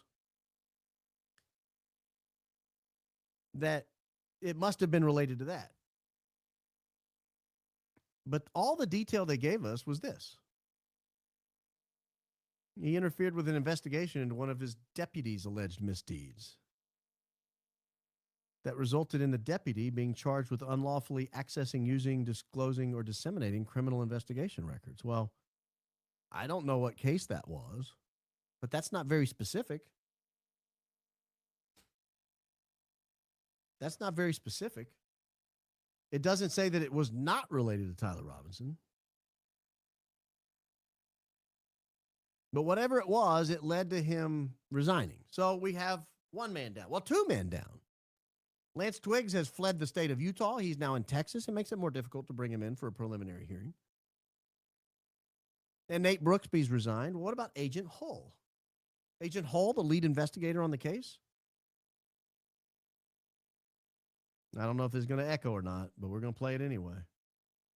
Agent Hull also no longer works where he worked on that day. Where has Agent Hull gone? What is your current assignment with Department of Public Safety? Currently positioned as an investigative sergeant and peace officer assistant training. So he goes to the post training. He's no longer the lead investigator at the Department of Public Safety there. He's now teaching school at Post. Fair enough. That's the Post is the accrediting agency that, or the accrediting school you have to go through to become a police officer. So now we have three down, three people who are no longer in their position they were on. What about Andrew Guajardo, the medical examiner? We've examined how his wife, much like Lance Twiggs is alleged to be, is a furry. She dresses up in costumes. Well, Andrew Guajardo is no longer in Utah. Dutchess County Executive Sue Serino appointed Andrew Guajardo to serve as medical examiner within the county's Department of Health. Interesting. He served as assistant medical examiner in 2019 and most recently served as deputy medical examiner since 2024 there in Utah. So now we're 4 people down. Lance Twiggs out of state. Brooksby resigns in disgrace. Hull gets a promotion. Guajardo gets a promotion. Now, Candace Owens reported that Deidre Amaro has resigned from her position as the chief medical examiner in Utah. I think she's exclusively reported that. I've not seen it reported anywhere else. And we don't know for sure that she actually resigned, but we do have a clue that helps corroborate Candace's story. Because if you'll look at Deidre Amaro's LinkedIn page, if you slide down to experience, there's a termination date, July of 2026. Ladies and gentlemen, it is now August of 2026. When you fill these LinkedIn things out, you leave open your present occupation. It'll say present on a lot of these. I think mine even does. Let me see here. View profile. Here we go. Yeah, present. See how it says present? Huge in the Balkans, not befuddled by daffodils. That's your humble host. But if you go back to Deidre Amaro, it's no longer present. Hers has an expiration date, July of 2026. So it looks like she's now gone. That's 5 key figures in this investigation. Lance Twiggs, out of Utah. Agent Hull, new position. Looks like a promotion to me. Brooksby, resigned, in disgrace. Guajardo, promotion. He's now the medical examiner in Dutchess County, New York. And now Deidre Amaro. We don't know where she is. She could be on the moon, for all we know. The first human being to ever make it there. What about Bagley? Where's Bagley these days? Officer Bagley was at the Utah Valley University Police Department. He's the guy who had the body cam footage that he alleges died, and it doesn't look like it died to me. This is Bagley. We'll just read the transcript here. Christopher Bagley, last name spelled Bagley. And how are you employed? I'm employed at the Spanish Fork Police Department as a police officer. As a police officer. What is your position or rank there? Just a senior officer. Senior officer, okay. How long have you been with the Spanish Fork Police Department? About 5 months. Well, I can't verify precisely how much he's making, but when you look, it looks like the Spanish Fork Police Department officer, senior officers, make about 3 times as much as the UVU police officers. That looks a little bit like a promotion. So now we're up to 6. Key figures, by the way. Key figures in this case. People who have testified or people who have given key statements along the way that altered the outcome of this investigation. What about Astrid Tumaniz? Astrid Tumaniz was the president of Utah Valley University when this all happened. Well, she stepped down effective May 1st, 2026, to devote more time to her family and personal pursuits. I would argue, even though she's not really given a statement that altered the course of the investigation, I would argue she played a pretty critical role in this thing, being the president of the university. But is that the only one? Well, there were even there were even things that were taking place right before September 10th. Right before September 10th. For example, you want to have the right FBI special agent in charge in Salt Lake City if you're going to pull off some kind of an event. So let's hear what happened to that person. That's not what's happened. That since you took over as director, you cleaned house or forced out senior leaders across the Bureau, in particular targeting those that worked on investigations of President Trump. The former acting director has just sued you for firing him for political reasons. So did a leader in the D.C. field office. And the well-respected leader of the Salt Lake City office was pushed out last month, leaving that office shorthanded at a particularly difficult time. Only mentioned a few people there, right? the acting director,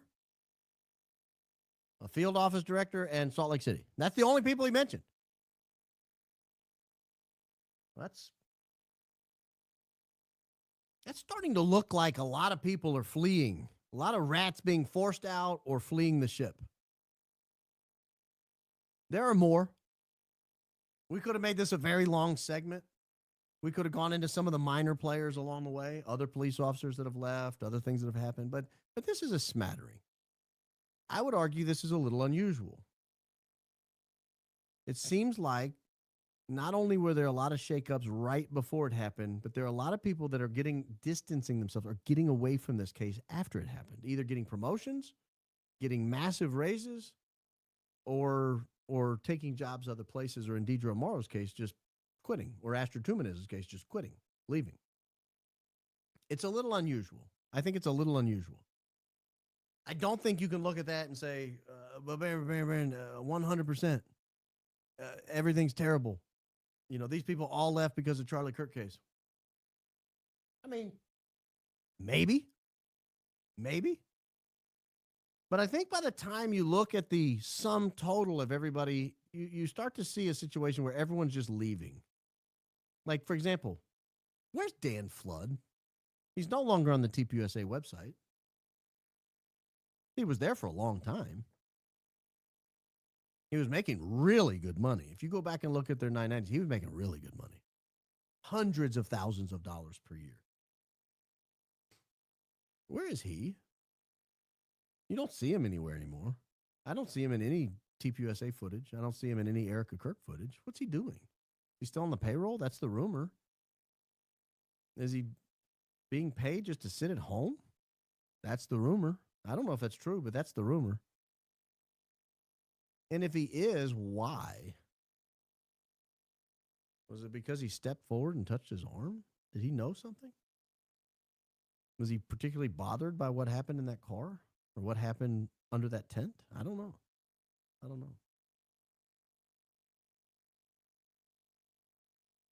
But at some point, we've got to find out.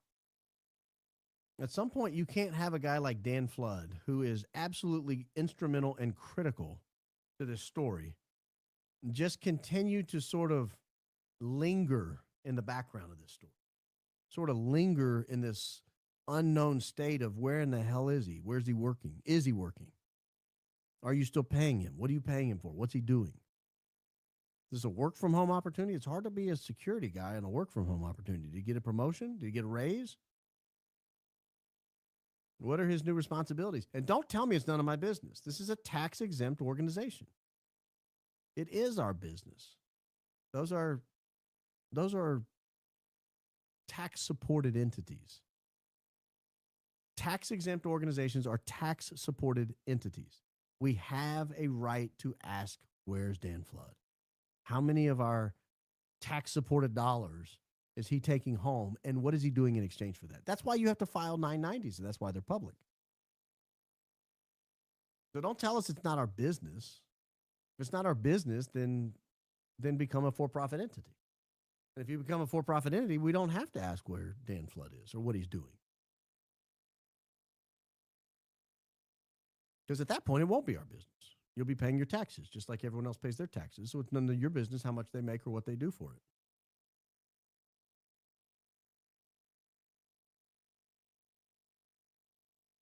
This investigation is so unlike anything I've ever experienced. I've never been involved in anything like this. I've never even seen anything like this take place. This is a publicly crowdsourced investigation. Do you think when this happened, they thought Tornado Ali on X, a person named Tornado Ali on X that they'd never heard of, would be digging through Wilkinson Electric Facebook posts and finding blurry images of the students that were there that day and recognize one of them as Tyler Robinson, and then make an X post that goes viral that ends up getting picked up and distributed to hundreds of thousands, maybe millions of people? No. And again, it's for that reason that I go back to the same thing I keep saying. They never intended Tyler Robinson to live. And because they never intended him to live, I gravely fear for his safety. This case cannot go to trial. It can't. There's too much evidence out there that they cannot afford to become public. Well, I got bad news. The longer this drags on, it's going to become public. It's just going to. At some point, there will be evidence that becomes public that really makes people look really bad. And they're not going to be able to explain it, I don't think. I don't think they're going to be able to explain it away. And when that happens, I'm not going to feel bad for them. Because people like Mikey McCoy, they could solve this tomorrow. Mikey, you need to reach out. I think you're the only one there who can. Don't be afraid of your dad. Don't be afraid of your job. Don't be afraid of your wife.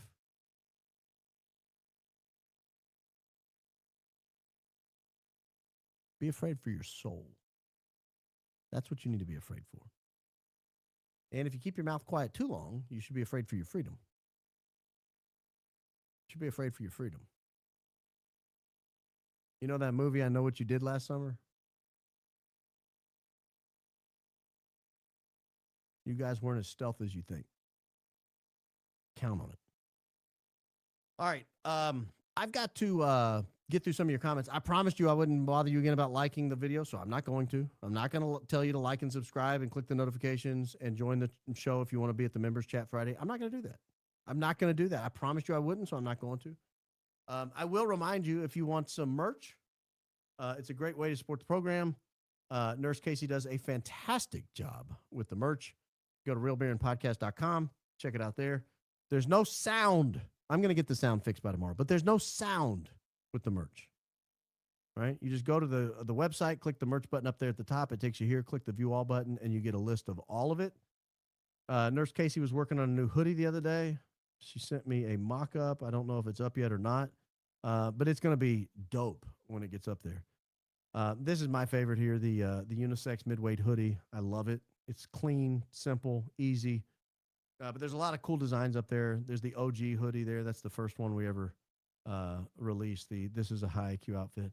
But yeah, you can check that out. I'll get through some of your comments. I know it's late. I apologize. Tomorrow probably will be a matinee show. So if you're up late tonight, you'll be in bed early tomorrow night. I can assure you of that. We claim #1 fans from Alvin, Texas, home of Nolan Ryan. Oh, the Ryan Express. Family of 8. My oldest 4 love watching you. They sound brilliant. They are 9 to 12-year-old with those initials. Could you give them some advice? You've been Uncle Barron since November. John 15:18, Christ is King indeed. Yeah, make your bed. That's my advice. Make your bed. Do what mom says. Do what mom says. Hi, Mr. B. Awesome community, wearing my Bull Butter shirt today. Always with great compliments. Nurse Casey said a few new merch items added. We'll be placing my next order soon. Like, sub, buy. Yes, you may have gotten that up already, but I don't know. I didn't see it. Yeah, I don't see it. But it'll be up soon if it's not up now. But thank you. Thank you. I appreciate that. This might be a silly question. Could Tyler Robinson's defense team immediately request that the prosecution side from this moment forward not delete anything? Can request, sure. You can request anything you want, whether or not they're bound to that. You know, they're only required to turn over certain things. They don't have to turn over everything. They should. They should. And a lot of jurisdictions do. They say, whatever we get is yours. We know you did the crime. We're not hiding anything. That's not how Utah County works. They clip videos. They cut 55 minutes out of parking lots. There's a lot they do. They cut 10 minutes off of rooftop videos. They cut a minute out of a guy standing at the top of a stairwell. Like, Utah County is below the standard. They are well below the standard. Most counties don't operate that way. Most counties are run by honest prosecutors. I don't believe Utah County is anymore. What's happening there is a disgrace. That's all I'll say. I think the whole sizzle reel thing, without pointing it out, is it's diabolical, for being honest. Found myself unsubscribed for the 3rd time in 2 weeks. That's unacceptable. Everybody check and make sure you're still subscribed. That's unacceptable. You know what I did the other day? I when I open YouTube, it goes to my page, and I think there were like 344,000 views on a video or something. And I came back later and I opened it again. There were 343. People unviewed the video. How does that work, YouTube? Found myself. Oh, I just read that. subscribe to Julian, but it was worth it to see such an open dialogue with an expert and to see Julian truly question the narrative was so refreshing. Much respect for the work that every single one of you does. Christ is king indeed. I think you're referencing the Joseph Scott Morgan interview that will drop for the general public on Friday. If you want to join his members page or his Patreon, you can get an early view. I am a member of Julian's members page, so I was able to click around on it, watch a few segments. Hi, Baron. Is it true the defense team hasn't contacted anyone at the steakhouse? And is there a Farnsworth representing Tyler? I keep hearing that. Thank you for all you do. So we've covered both of these quite a bit. I'll do it quickly. As of a few weeks ago, that is true. No one from the defense has contacted them. I don't have a daily update, so I have no idea if anyone has since. Is there a Farnsworth representing Tyler? That's the rumor. It's a guy named Bert, and his last name is Bert, and allegedly he's a Farnsworth cousin. I don't know. I can't confirm that, but that's the rumor. It's my birthday today. I'm happy to spend it with his high IQ outfit and our humble host. Christ is king indeed. Happy birthday, happy mama. I hope it's perfect. Hope it's the best birthday you ever had. I apologize about the sound earlier. I will get that fixed before tomorrow. Andrew Wilson was on Rogan pushing his idea that Act Blue is funding anyone that is anti-Fed Slop and trying to debunk alt theories today. He even brought up MLK at a 30-6. Well, then that's low IQ. MLK was, I don't know that's ever been definitively proven he was shot with 30-6, but the wound channel is totally different. It blew the side of his neck wide open. It entered through his face. It exited his body after it left his head, went back in through his neck, and then destroyed his chest. I mean, that's a totally different scenario than like, dook. Different. As far as Act Blue, I have never gotten my check from Act Blue. If Act Blue would like to send a check, P.O. Box 1258, Spring Hill, Tennessee, 37174, I will cash it. But I can assure you they're getting nothing for their value. But more than happy to take their money. I'll take it. If they want to send money, I will take it. But they're not getting anything for it. They're getting nothing for it. No, this is listener supported. I take no outside money. You know, if you buy merch, we might make $1 or $2 off a hat. If you donate after YouTube takes their cut and Uncle Sam takes his, I get a little bit left after that. And then there's ads that YouTube runs. That's the sum total of what happens here. So there's no I don't do advertising, I don't do live reads, I don't take money from outside people. This what you see is what you get. If he's saying that, he's lying. And that doesn't surprise me. That doesn't surprise me at all that TPUSA would employ someone who would lie. They do it often. Back from Ocean City, Maryland. Oh, I referenced that today. Even with White Marlin Week, not one high IQ person crossed my path. Sad. Christ is still king. Well, I mean, Maryland's enemy territory, sir. I kid, Marylandites. What are you, Marylandonians? What are you guys? Marylanders? What do you call someone from Maryland? What do you call someone from Maryland? Marylander. Learn new things every day. Baron, thank you for the brilliant Balkans opening. Oh, the World War I opening. You're welcome. Hearing you connect history and current events is from my homeland and hometown meant so much. Please send love to my mom as she recovers from a broken arm. Go Max. Mom, get better soon. Get better soon, Mom. Where's the footage from the front corner camera? I believe TPUSA has it. I don't know if they've ever turned it over to the FBI. I assume they have. Or the Utah County. I assume they have, but I don't know. And did TF take that SD card also? I believe we caught him on camera about 9 minutes or so afterwards taking that card, but I can't guarantee it. I don't know why he was touching anything. We have no idea what he was doing with those cameras. No idea. For all we know, he was taking laser-guided missiles off of them. I mean, prove he wasn't. That's why you don't touch stuff at a crime scene. I don't think he was taking laser-guided missiles off the cameras, but I don't know that. And you don't either. Good evening, Baron and Jury from beautiful Latrobe, Pennsylvania, home of golfing legend Arnold Palmer. Christ is king indeed. You must be a descendant. Hi, Baron. My baby girl's 28 weeks old today, and she has never missed an RBP episode in her life. We are your #1 fans in SK Canada. Keep going, Max. She sounds brilliant. Your kid is off to a good start. just have her keep up with it for the rest of her life. She'll be great. Hey, B, love both podcasts with JD. I thought the one today with Joseph Scott Morgan was very informative. Thee so much for doing it. Love to you and family. And Daisy, God bless. Yeah, I really liked that podcast. I thought it came out really well. I didn't watch the whole thing, but I watched maybe an hour of it. I clicked around a little bit. There were a couple segments I wanted to watch, see how they turned out. And I thought they came out pretty good. It was an in-depth discussion. It's over 4 hours with Joseph Scott Morgan. That'll be dropping Friday for the general public. If you're a member of his Patreon, you can watch it early. But it was very, very thorough, very in-depth. There were a lot of people who were really upset with Julian after he did his first podcast with Joseph Scott Morgan. I don't think they're as upset today, if I'm being honest. Sniffer is something an Australian would say. Duly noted. Sound check. Yeah, I know there was all kind of sound problems. My wife wants a hint what to give me for my birthday. How to tell her I want to send you a super chat that wishes me a happy birthday. Christ is king indeed. The English language is probably the best way to do it, if I had to guess, unless you guys both speak Mandarin. My family loves you. Well, I love your family, Kay. In John Bray's video, how did they think they would get away with the narrative of the exploding mic? How was vertebra injured? I don't understand that second question. In his video, how did they think they would get away? I don't know what that means. How was vertebrae injured? I don't know that either. I don't know. We'll find out together. I just wanted to hear you say Beck, like Edge. Keep up the awesome work. Baron, Beck. Now I got to say that every time you text in? Okay. I'm easy. I'm easy.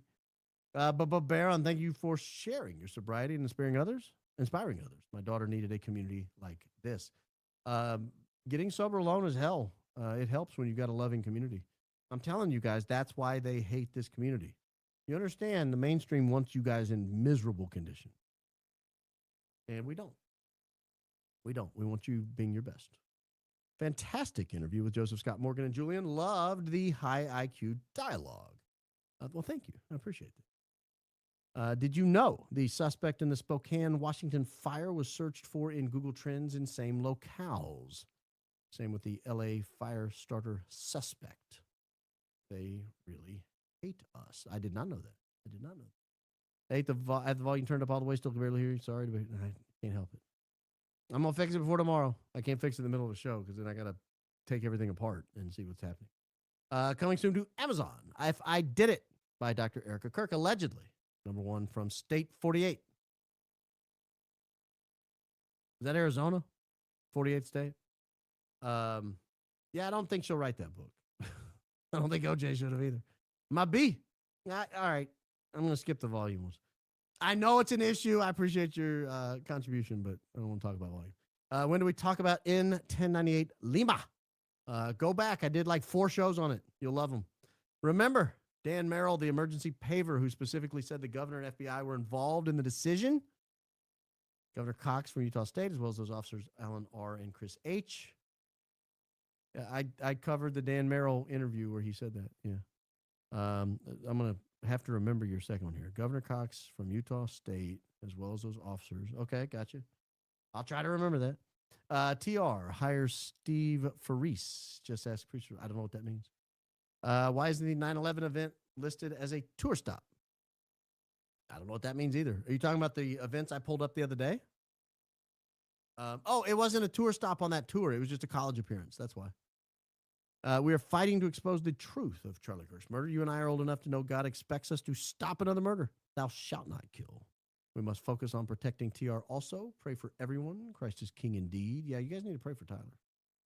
Mikey, please reach out so you can at least be part of your baby's life. Ooh. Do you think the government is showing us they can kill anyone they want and convict someone regardless of guilt? Like sit down and shut up or we'll get you too? I don't think that's the express purpose, but I think that's a byproduct. 202, why pave over the crime scene? Have feds take over all potential contaminated clothing from the transport team who had hands on Charlie and then immediately tow and sell the transport vehicle? Smell a dirty bomb. Yeah, we've been asking those questions. Mikey's hips don't lie. Well, but Baron biggest fan from Charleville, Queensland, Australia. I went in the Wayback Machine and watched your first 3 episodes. Well worth the why would you have to go back to the Wayback Machine? They're on the channel. Well worth the rewatch idea. If we could get the heart monitor data from their smartwatches, did it spike before the bang? Guilty. That's a good question. Good question. I don't know how we would get that. I mean, maybe the defense can subpoena that if they still have it. Thank you for all you do, B. Go Max. Thank you, Daisy, for all you do behind the scenes. B, I so appreciate your approach and perspective. Praying for you, B. Christ is King indeed. Thank you. I appreciate that.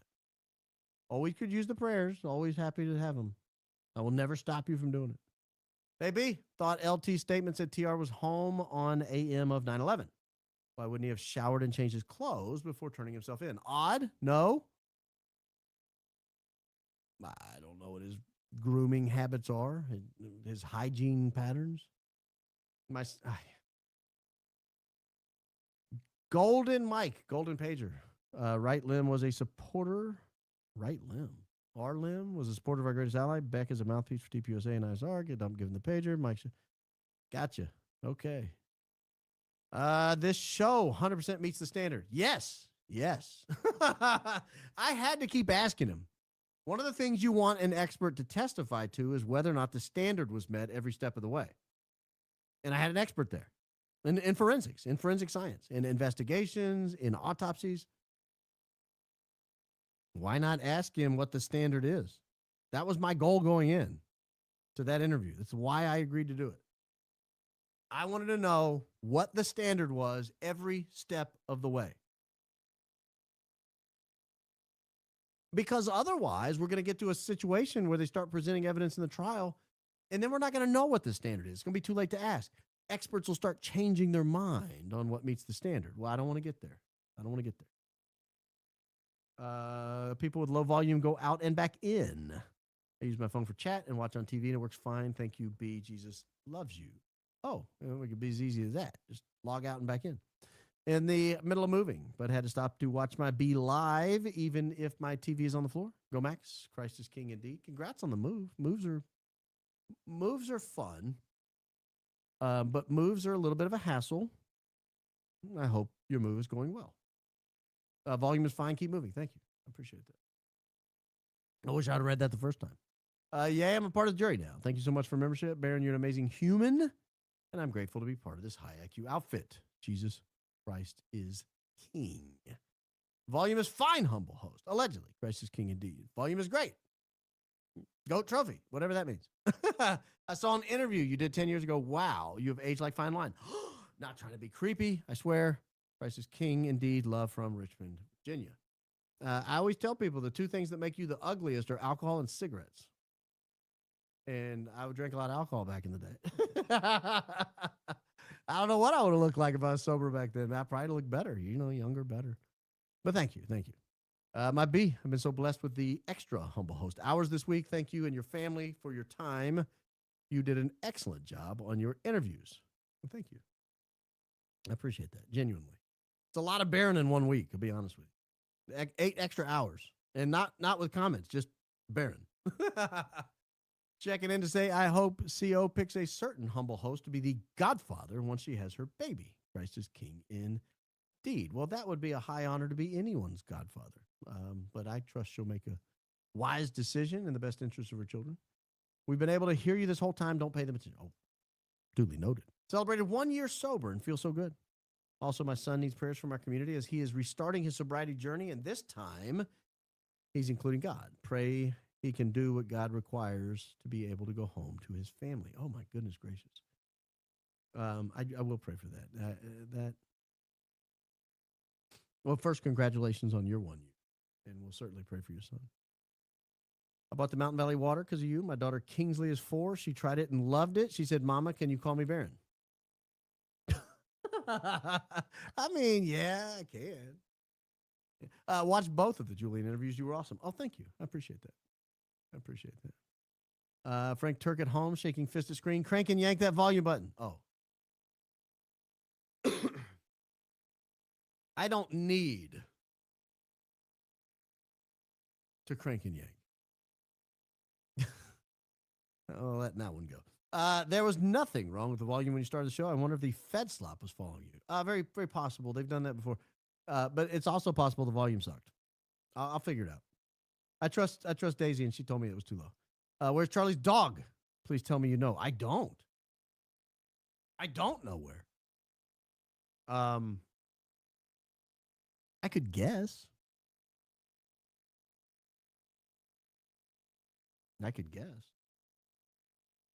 A whale for a whale of a tail. Oh, you talking about the car? Yeah. I can't confirm nor deny if I'm real or Memorex. All right, Moon Goddess. I'll allow it. I don't know what it means. Baron been here since Hat Days, a.k.a. bad haircut. It was a bad haircut. It had to be hidden. Same thing Andrew's doing right now on his show. Love your work and praying always for you, your family, and CO and family. Also started your interview with JD. Loving it. Can't wait for part 2. Go Max. Well, thank you. I appreciate that. Ivan, GBC, did you know how many buttons, knobs, and dials I've had to hit to verify your volume? Come on, GBC. This is a high IQ outfit. Love you. Be Christ is King indeed. Well, it's a high IQ outfit. It's not a high technological prowess outfit. We do our best here with a very limited set of circumstances. But I promise you, I even have a backup soundboard. If I have to switch soundboards, I will. If something's gone wrong in this, I'll fix it. But we'll get it solved. I don't know if y'all know this, but you can slow the chat yourself. I did not know that. B, roof, jump, TR. While running across grass to road, looks back over right shoulder, then gives couple waves with left hand overhead. Then white SUV speeds by. Christ is King. Go Max. Really?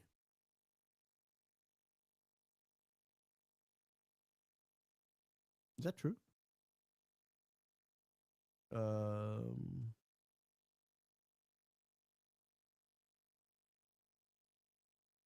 We'll find out about that. Let me turn the volume off of there. Okay. I don't see the waving, but I'm willing to believe you. Hold on, I'll pull it up. We'll watch together. You guys tell me if you see a wave. Here's our man up here. Now this is looks like a sizzle cut version, so they're probably gonna go back and forth here.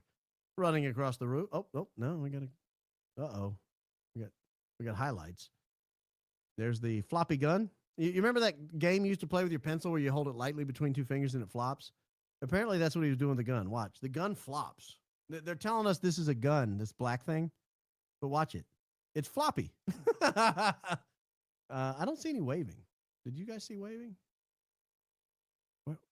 Why can't they just play the dadgum footage? Why does everybody have to get cute? Anyway, I didn't see any waving, but I'm willing to accept it. I have to find the other footage where that, unmolested by highlights.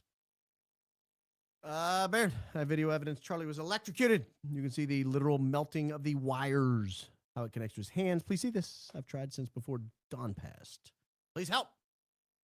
Christ is King indeed. I can't show that on screen, so I'll have to look at that off screen. I watched the video of Charlie pulling up to UVU, and the excitement in his voice broke my heart. They call him their brother and ushered him to his death. How can people be so soulless? Well, I mean, that's, again, assuming that there was a plot to take him out, which I kind of subscribe to. I don't know. It is heartbreaking.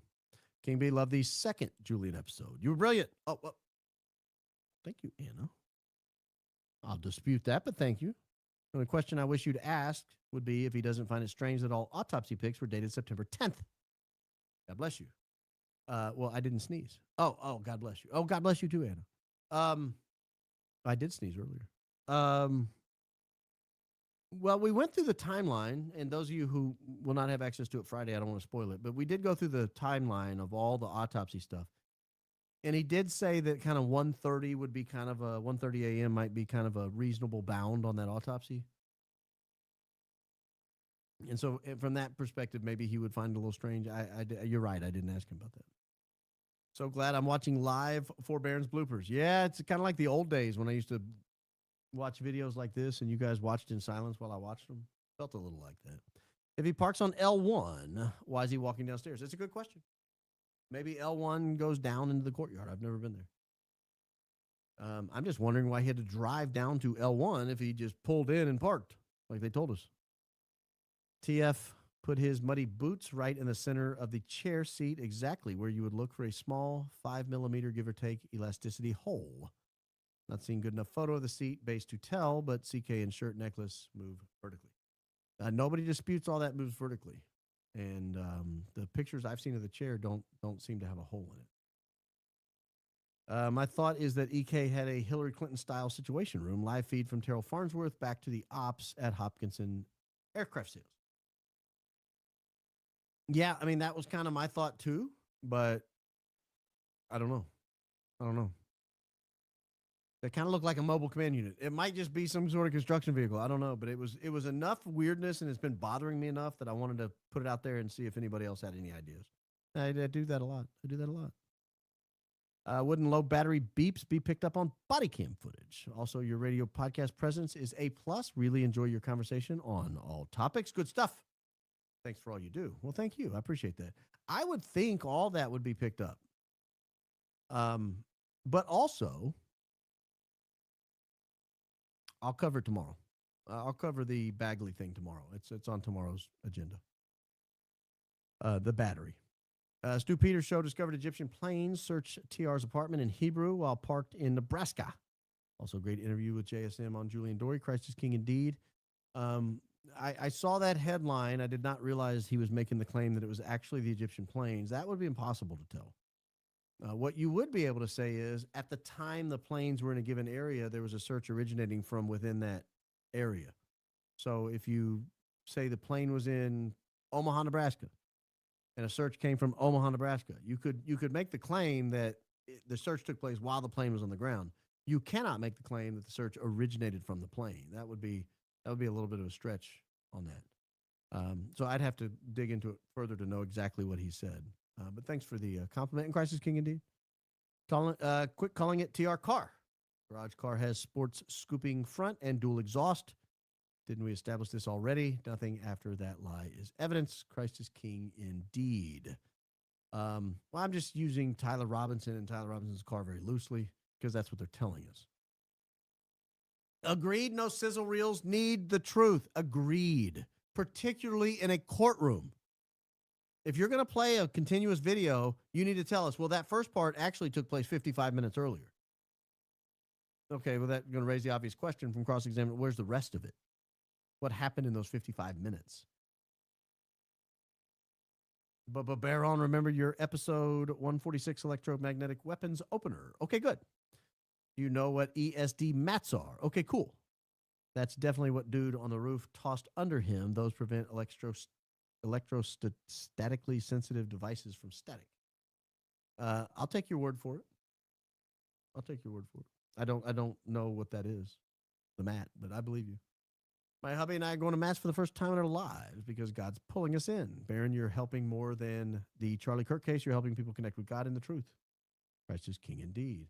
Well, lady law lover, a high IQ lady law lover, I hope you have a good experience. I do. I love hearing people going back to church, going to church for the first time. It's quitting drinking, quitting drugs. Get better every day, guys. That's what we're here for. Get better every day. If TR parked on P1, which he drove in on ground level, why would he need to walk downstairs? I don't know the answer to that. I don't know the setup of the parking garage. Hi, Baron. I worked for a criminal judge for 8 years. Just wanted to say you're amazing, attorney. Please join defense team. I will not join the defense team. I'm ruling that out. But thank you for the compliment. I genuinely appreciate it. Usually when you're in a parking garage and the numbers are going down from 2 to 1, aren't you leaving? Could he have left the garage altogether? Well, no, because we saw him go from 2 to 1 and then park. Like, that was a continuous loop. The question is, what was he doing before? What the heck was he doing on second level if he pulls into park? They told us, here's Tyler entering, and here he is parking. They didn't say, here he is 55 minutes later after diddling around. Where was he? And Fuzzy Wuzzy was a bear. I don't think that's how it goes. Echoes happen when you have an open mic. Not in here because my open mic, the sound goes into my ears. It doesn't go out over the studio. So I normally don't close the mic when I play a video unless I'm going to cough or something.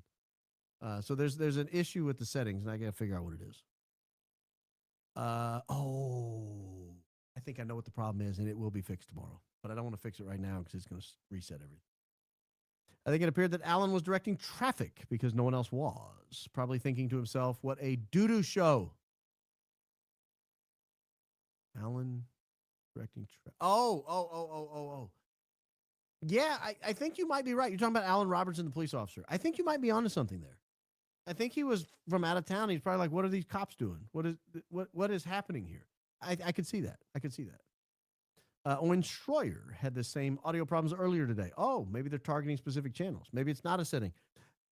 I had to take my computer somewhere this morning, and I had to connect to Wi-Fi, and I'm still connected to Wi-Fi, which always causes problems. So I will, if you guys will bear with me for like 30 seconds, I'll disconnect right now. Watch this. I'll let you know when I'm back. Maybe I'm already back. Maybe it went quick. I don't know. Baron, what if Robertson cop looks like he's in charge because he was actually doing something when no one else was? Like he didn't get the memo to be weird, so he looks weird doing things correctly. That's kind of my thought, is he shows up and no one's protecting the crime scene. No one's establishing a perimeter around the crime scene. No one's stopping people from wandering into the crime scene and grabbing cameras and chairs and standing in blood. And so he probably did look a little weird telling people. I'm kind of where you are now after talking to a few people. B, where's the stairwell? I'm confused why he's using a stairwell if he's parking and walking on P1. Love the show. All right, let's do something since you guys all have this issue, and I do too. Let's find out why he's using the stairwell. Let me go to Google Maps and let's look. All right, let's go to Google Earth and let's just look and see what we see. Actually, you know what? I don't need to go there. I've got this. We'll just use this. Here, we'll all look together. Let's solve this problem. All right, so here is the parking garage right here. This, I believe, would be the exit he used on this side. So let's go around to this way. No, that ground one is the. Well, I don't know, guys. Oh, or is floor 1 down here and floor 2 is here? I don't know. I'll have to look at that more closely. How many floors do we have here? 1, 2, 3, 4, 5 floors visible. And there may or may not be one under the bottom, but maybe that's not public. Maybe that's one you get to if you like have a teacher's pass or something. I don't know.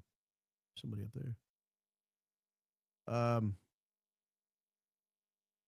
Yeah, I maybe someone at UVU or somebody on the ground in Orem can tell us what's going on, because I don't know. I don't know it well enough. Beebster and the boys are listening and they're making it echo. Very well could be. Very well could be. Please say hi to my husband, Samson. Work out of town but watching. Hi, Samson. I used to have to work out of town. I know that's hard. I hope you get home to Nana soon. Hey, B. We do know he crossed the street and ran towards woods. It's in the compilation footage, not the OG FBI released footage. It's hard to see, but just want to let you know. Go Max. Oh, I missed it. I'll have to go back and look. I did not catch that.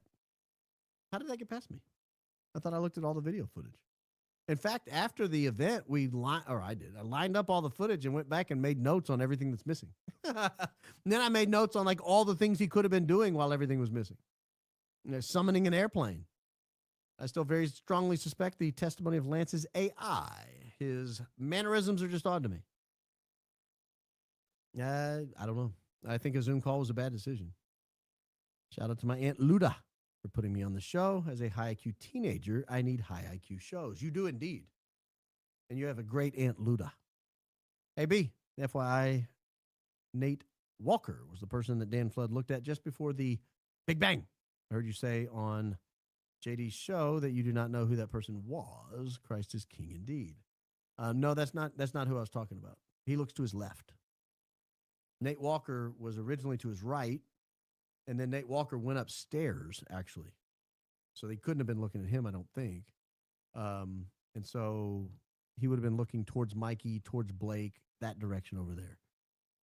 Not to his right. The person he looked at to his right, I believe, was Frank Turek. And then he goes right, down, left, step forward, bang. I don't know who the left was. Video of black shirt Tyler before he goes upstairs. A truck pulls in, turns around. He seemed to check earpiece. For the rooftop video, why does he appear to the right side of the atrium? He's not to the right side of the atrium. That's an artifact of the angle. I did see the check in the earpiece. I think I did not catch that the first day, but I think we covered that the second day. We went back and looked at it, or maybe during the comments we went and looked at it. Hey guys, hit the like. It only takes a second. It truly helps. Christ is King indeed. It does help. It does help quite a bit. My B, using my second super chat ever, messed up my first, to request prayers for my son Wyatt. He has a surgical procedure scheduled for next week. Christ is King indeed. I hate that you messed up your first one, but we will certainly pray for Wyatt. Wyatt? You're an oak. Tombstone's my favorite movie. So you might get a quote every now and then. Baron collab with Joseph on Julian Doy podcast. Brilliant. Oh, thank you. I appreciate that. Husband and I own construction company for over 32 years. That looks like a mobile office. I was in AV for many years, and it could be a mobile control room. Well, that's why I put this stuff out. I want to hear from experts.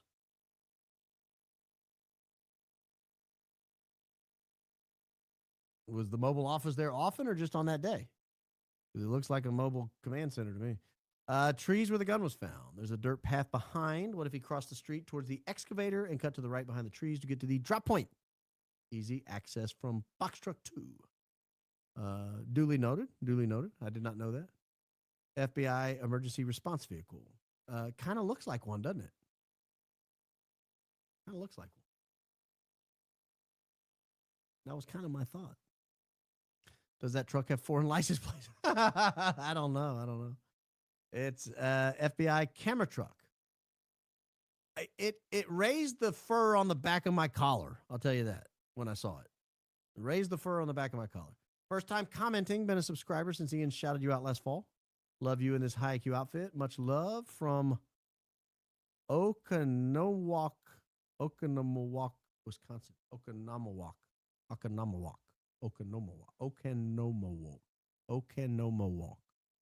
Wisconsin. I'm sure it's a lovely place in the fall.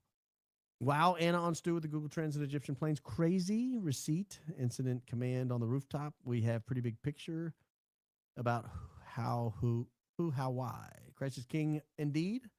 Baron, well done. Thank you. I appreciate that. Don't forget to hit the like button. Yeah, hit it. You guys are saying it. I'm not saying it. Christ is King indeed.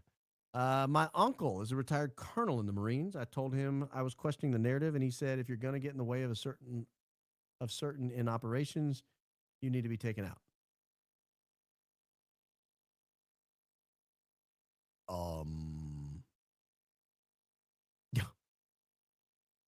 Okay.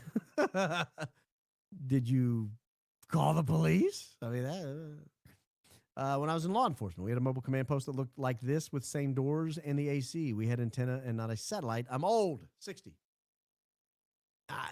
I'm telling you guys, that's what it looks like to me. I don't know for sure. I'm only looking at satellite imagery or aerial imagery, but that's what it looks like. Man, I miss these styles of episodes. Deep dive on satellite imagery is fascinating. Keep up the great work, Uncle Baron and Daisy. Christ is indeed. My uncle was showing with the sound today. When Edge went on site for disaster relief, we've used these mobile office command centers. We have AC, fridge, internet, etc. Maybe for workers. With the way case is going, it's for sure sus. It needs to be checked out. I'll tell you that. Someone needs to take a gander. Hey, Baron, this is my first super chat. One of my favorite things to do is watch yours and Candace's podcast. Thanks for the recommendation of the goat water. I tried it and loved it. Christ is King indeed. Man, they need to send me a case of it. I'm almost out. I got like 4 left. Well, 4.5. This is my first super chat. One of my favorite things to do is watch yours and Candace's podcasts. Thanks for the recommendation of the goat. Oh, I just read that. A comment so good I had to read it twice.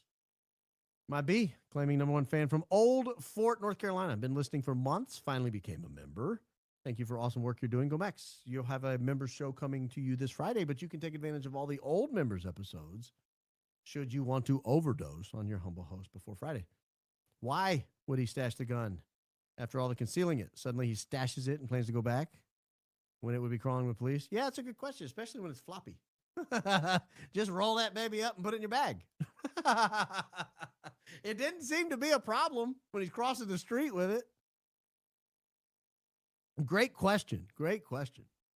It's spray foam insulation rig. Unit needs to be kept cool so it keeps the chemicals stable. Needs to have exhaust on top for the generator. My husband is a builder of 35 years. All right, we have dueling experts. Dueling experts. Thank you for your feedback, Laura H307. Bibba Barron, do we know who owns the house? Yeah, Utah Valley University owns the house. Utah Valley University. Barron, why is no one talking about Net Valhalla's discovery that the guy from Candace's video is aiming at a direction 90 degrees away from Charlie Kirk's position? Has that been debunked? Sounded pretty believable to me.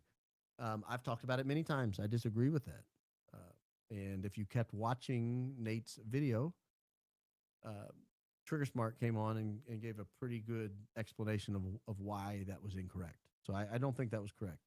I think Nate does a good job, and I do not fault people for going down certain avenues and hitting dead ends. I'm not knocking him at all. I disagree with that conclusion. Could be for controlling, monitoring drones. Man, you guys love drones. I've never encountered a case that was more eaten up with drone fans. I mean, there probably were drones. I don't know. Maybe. Hey, B, at first glance, those truck's dumpster look randomly parked. On further review, it does not look like a coincidence. Suspect at best. Great high IQ find on the potential command center. Yeah, I mean, I'm not calling it a command center, but it sure looks like one, and I think it needs to be checked out. The list of 92 is war propaganda against us all. Yes, that is correct. Good call. That's exactly what we're dealing with. Sheetrock truck has to get his boom as close to the front door as possible while he unloads so it pulls up close. Spray foam truck will stay all day for days. Okay. Roger.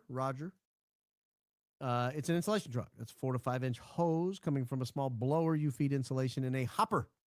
I've seen hundreds years framing houses. We're now dueling experts, plural, on either side. Dueling experts, plural, on either side. Have you been contacted by Ian Went regarding Jeb Jacoby?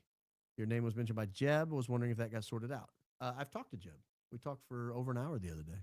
So I have not been, I don't think I've been contacted by Ian Went, but Jeb and I talked. Just so you know, the wheels on the Dodge Challengers are standard stock wheels on most V6 models. I never raised that issue, but I will take it under advisement. Check the back of the car in the garage and Tyler's. The one in the garage has 2 of something and Tyler's only has 1. I don't know what it is. So I think there's some dispute over whether there's dual exhaust on each side or single exhaust on each side. There's an argument that it's an artifact of the camera and the camera makes it look like there's double. And then there are other people that say, no, they definitely see a single at some point. And there's people that say, no, it's definitely double. I don't know where I stand on that. It looked like double to me. I'm open to it. I'm not guaranteeing that it's double. That's just where I fall. As often happens while watching our Humble Host, this episode is blowing my mind. I'm eager to see how the truth unfolds to expose all the lying liars who lie. God protect TR and all you high IQ sleuths. Jesus loves you. Jesus loves you more. No. Jesus loves you too. I've seen similar trucks with AC and man doors used by people splicing fiber optic. Never stop seeking the truth. Christ is king indeed. But do these trucks have a satellite communication antenna? That's the question I have. Because that looks like a satellite communication antenna, like a little hub on top. You see them on RVs, you see them on, cars that have satellite capabilities. That's the thing that trips me out on it. Had it just been a box truck, just AC controlled, okay. But then I see the satellite communication. I'm like, whoa, what spray foam truck needs satellite communication? What is that? Let me rephrase my response to the AC truck on the construction site. Incident command center and the white trailer in the driveway goes with it. Oh, let me go back and see if the white trailer leaves when the truck leaves. Because that'd be easy to check. Where's the house? There it is. So white trailer is with it in that one. And then when it leaves, oh, nope, the white trailer stayed. White trailer stayed. So if it went with it, they forgot it. 92 peeps to bully others. And Baron, did anyone see the latest TPUSA pod topic, dating during the war? Grateful I'm 62 and not dating. Watched Julian B. Great questions. Always appreciate you. Thank you. I appreciate the compliment there at the end. I don't watch TPUSA podcasts, so I didn't see it. Did you see Valhalla's video? Yeah, I did. And again, I think I've thoroughly explained that in past episodes as well. I'm not making short shrift of it, but I've kind of explained my position several times now and then. Baron just finished the second part of Julian's show and is a masterpiece. Thank you. I learned with the explanation that the prosecutors have a big problem with their case. All the investigation was conducted under the reasonable standards. Blessings. I would say below the reasonable standards. We believe they were conducted below the reasonable standards. The truth will come out. We'll find out. Son of biscuits drenched in bull butter sounds like a hot steaming basket of ish. Hard to tell what's worse. That actually sounds delicious. Biscuits and butter. Fed slop soup or bull butter dripping son of biscuits platter. Yeah. Well, they're sons of biscuits. I can't help it. I'm a 911 dispatcher. Without a doubt, that's a command center. They're used for major incidents. That's the hub.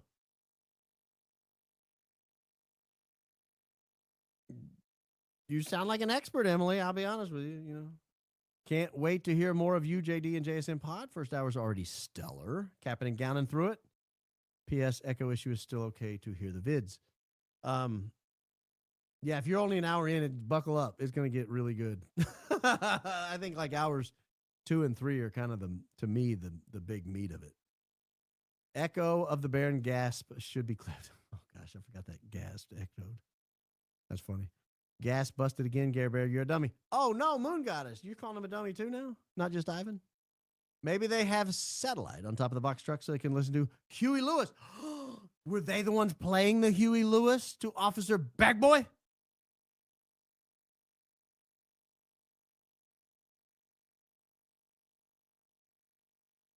Interesting. Interesting. Foam insulation truck. Wire is hose for foam. Man, we got people drilling down on either side of this. That's why I do it. Look, if I knew, I would just tell you I know what this is, but I don't. So I say, I don't know what this is. If you do tell me what you think, and you are. That's exactly what I asked for. Why don't we have front camera views 910 4K? Front camera views 910 4K. Front camera views of what? Of the alleged Tyler? I don't know what you're asking, so I can't answer it. I believe they've intentionally downgraded the quality of all the video footage. That's just my opinion. I believe, and I can't come to any conclusion other than when Candace showed that rooftop footage, it was stellar compared to what they offered us. Why would you do that? Why would you give us a reduced quality? If Candace Owens can give us a better quality than you gave us, then I have to believe it was intentional. Think also of the Ring doorbell camera footage from the Noble household, which incidentally was just across from that street. Across the street from that house I was showing you where that command truck or foam insulation truck was. That woman watched that video of her own and said she saw a bald man with 3 passengers. But when we saw their version, it looked like we were looking 70 yards underwater. It leads me to believe they were doing it intentionally. Thank you for your brilliance. Daisy, 2 blessings. Thank you. Appreciate that. Box truck, blow-in insulation, 4-inch hose, extension cord too small, 2C from air, side door and roof vent for guy filling hopper. Well, the guy can't get in the side door. The side door was blocked. I'll show you that again. So if this, oh no, the side door was not blocked. You're right. Good call. Good call. GPS company, multiple jobs. GPS 4 company, multiple jobs per day. Ultra close, normal for drywall insulation truck. 30-year painter here. All right, we've got people drill. I'm telling you, people are screwing down on either side. If it's a drywall insulation company, we should be able to find that truck in town. We should be able to find a drywall insulation installer and find that exact truck with the blue writing on the side. That would definitively do it. I'm a sheetrocker. That is a blown insulation truck for blowing ceiling insulation. I see this every day. Oh, that's what you're talking about, blown insulation. I thought you were talking about the walls, like foam, you know? You're talking about the ceiling. That makes more sense. That makes more sense. Still top notch, even with an echo. I do my best here. Dear humble host, I dozed off slightly, and your famous dramatic gasp with the added echo shot me awake in a hurry. Lesson learned. Keep up the great work. Jesus Christ is King. Well, sorry I was conducting a program that caused you to fall asleep. Won't happen again. I will do much better. I figured for the jump from the roof, didn't have a gun, but a small bag with a long handle. He stretched. The bag pointed something to the tent. Thank you, Christ is King indeed. Didn't have a gun, small bag with a long handle. He stretched the bag, pointed something to the tent. Okay, I'll allow it. I'll allow it. Gary's shooting them tweets like prime Reggie Miller. Talking about 31 and only. I'm a Reggie Miller fan. I was at Reggie Miller's last game. You didn't know that, did you? Well, his last home game. Maybe his last game. Did they lose that series? Mrs. Coleman and I was in law school when Reggie Miller was wrapping up his career, and it was going to be his last home game. And so we got tickets. We were poor, and I was in law school, so we sat in like the second to highest row. If I stuck out my thumb, I could cover the whole court. Not like here, but like all the way out, extended. Do that and imagine how far away you'd have to be to cover the whole court. But it was still a great experience. Still a great experience. After he parks on P1, has he come down the stairs? It says on top level 2, coming down to level 1. What the heck? Yeah, I don't know either. I don't get it. I don't understand it. They're playing funny business with those videos. I'm telling you. Edge. Sorry, I skipped pleasantries. Dear King, sir, love the green and your work. I intentionally wore my I love my BT and nada. Hey, Detroit fans, you out there. Detroit fans, you've let down Edge, and that's devastating. Sending you an email subject construction site. Duly noted. What? You could have just told me what you were going to say. It'd been a lot easier. It's like we have a world without law. No one high up are prosecuted for heinous crimes committed, and 92 people can thwart a murder investigation without consequences. Oh, there's no murder investigation being thwarted here, my good dear. No. There's no thwarting. They're trying to, but they're not doing it. What is the address of the house where the van is parked? It must be Gov connected if they are plugged into power cores. It is owned by Utah Valley University. Yeah. But Baron, my hubby, delivers to construction sites. He said it could be a command center, but he hasn't seen one that big on such a small construction site. Love your show. Christ is King indeed. Thank you.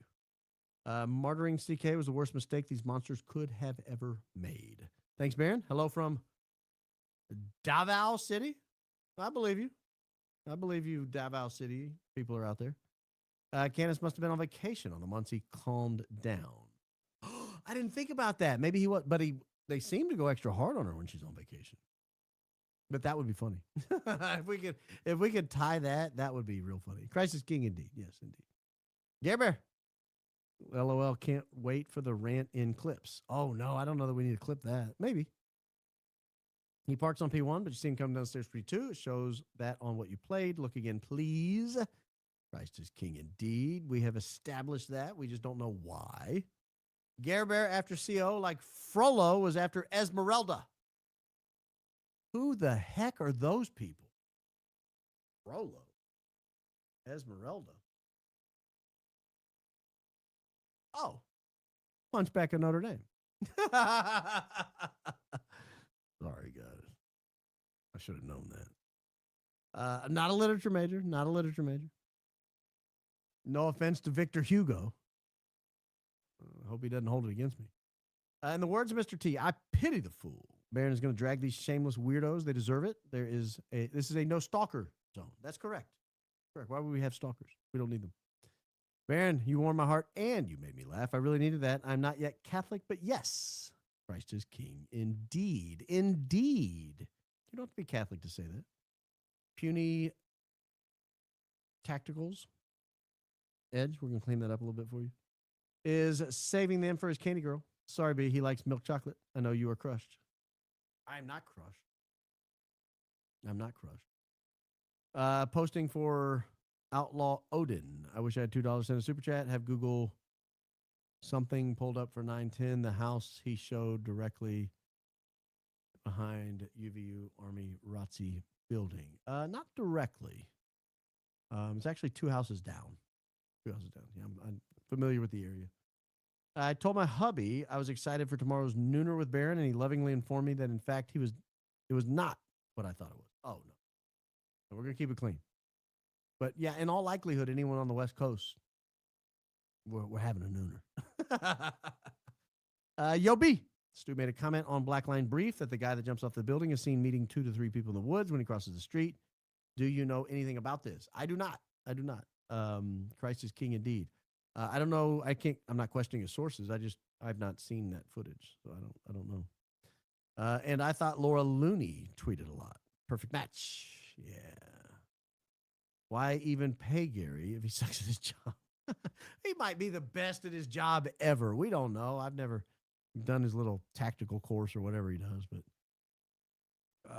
he sucks at his tweets. I'll tell you that. Spray foam insulation truck. Guy delivering the sheetrock is parked like that because he had to get his outriggers on stable ground. Outriggers, huh? That's what we're calling those. Baron, I commented the other day, but I don't know if you read it. Please check your aerial maps before the Big Bang for shuttles at the hospitals. I've looked. I found none. I've looked and looked. Would you be open to accepting an invitation to appear on Joe Rogan's podcast if you received one? This curious mind is hopeful. Of course. Of course I would. There are a few podcasts I don't think you can turn down, and that's one of them. We need a new AA branch, Anti-Candites Anonymous. Oh, yes. Gary is going to be a founding charter member of AA. He is. Bay Rowe, you blow my mind again with your creativity. Gary, embarrassed, imagine. I don't know if he's too embarrassed. Didn't they say the FBI was on another assignment in the area as an attempt to explain their prompt arrival? I'll be curious what the story was, what the story the view of the rest of that street could tell. Yeah, the problem is the person who would have the best footage of that truck is the lady who provided the doorbell footage. And I don't think she likes to be bothered. My B, that is all. Well, my M. Hey, Baron, the residential home builder here, that looks like a blow-in insulation box truck, which would make sense if drywall was about to be installed. That would make sense. I'm just curious. Like, I talked to people in the construction industry, and they were all like, I've never seen one. But maybe they don't do drywall. Spy truck finding is massive. Anna E. finding TR's address in Google Trends linked to the GA is massive. It's all a bit scary. Everyone working on this case is so brave. Keep going. Max, indeed, indeed. My very friends are accountants and engineers. Me and my grad smart. They think I'm crazy for my beliefs. If only I could get them to watch your podcast. Well, they would certainly be smarter. You find similar trailers at Orem Police Station. Really? Orem Police Station. I'll be the judge of that. I don't see any. Oh, I do see some, actually. Yeah, they're right there. Interesting.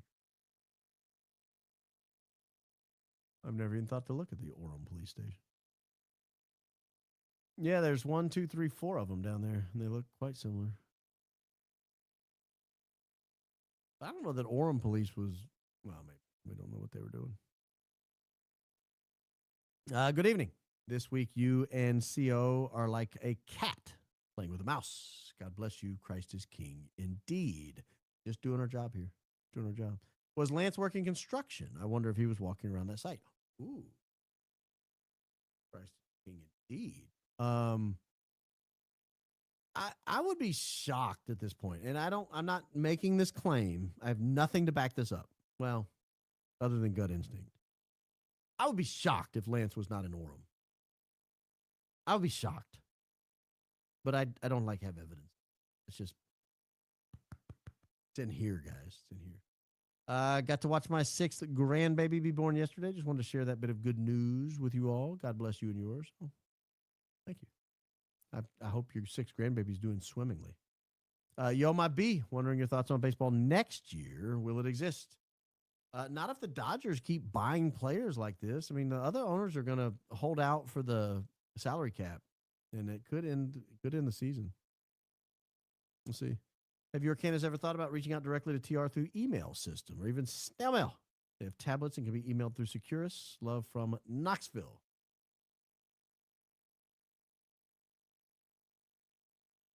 So I don't think it's in Tyler's best interest to make a statement to anyone.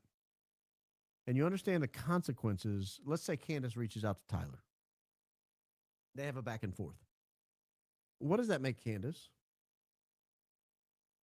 A witness. And if Candace is a witness, what does that subject her to? The gag order. Good class, good class. I'm not sure that's in the best interest of the investigation to have Candace sidelined on this issue. She gets a lot of really good information. I mean, a lot of really good information. You're going to jam some people up. Baron, do you see an end to this investigation? Will justice ever be served?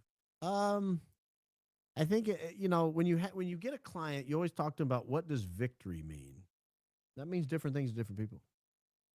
Some clients, victory means they don't get the death penalty. Some clients, victory means they get an opportunity for parole in 15 or 25 years. Some clients, victory means they get probation and not time in prison. Some clients, victory means they're not guilty. Like they don't want a conviction because they didn't do it, right? So if you're asking, will justice ever be served? We have to ask ourselves a similar question. What does victory look like?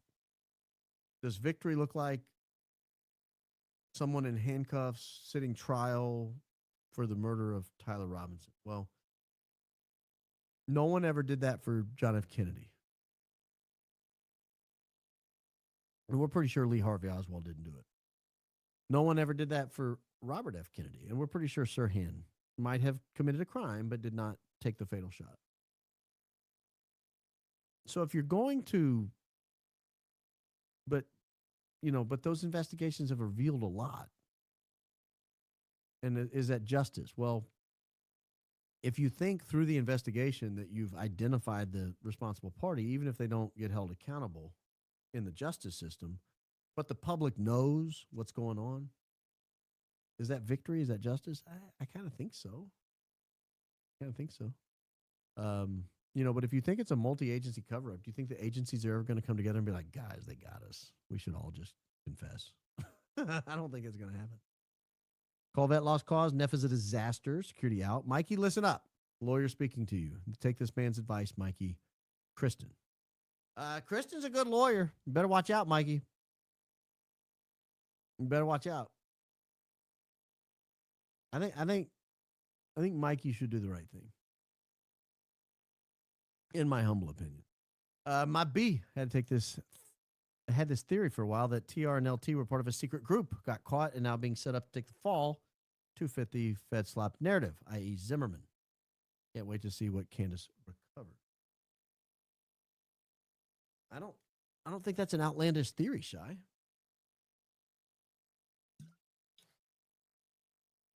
I just spilled water all over. I don't think that's an outlandish theory.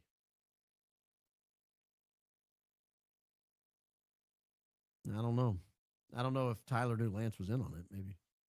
Seriously, high IQ show tonight. Keep going, Max. Christ is king indeed. I will do my best. What if TR deal was conviction followed by witness protection, or even to be Einsteined at this point?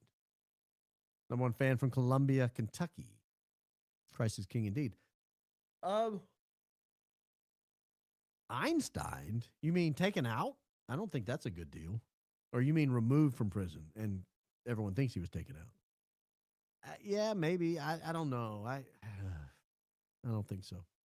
Can finally hear a little? Oh, thanks. UVU president also yeah, I covered that. You must have commented early. AB, I know you're too humble to agree with this, but you are worthy of your own golden EIB microphone. Besides, I hear the volume works perfectly every time. Sorry I had to say it. Seriously, you are our Rush. Well, that is high praise indeed. I think Rush is the greatest broadcaster of all time. I didn't agree with everything you said. I hate that this day and age you have to say that every time, but you do. And I did not agree with every political position he held.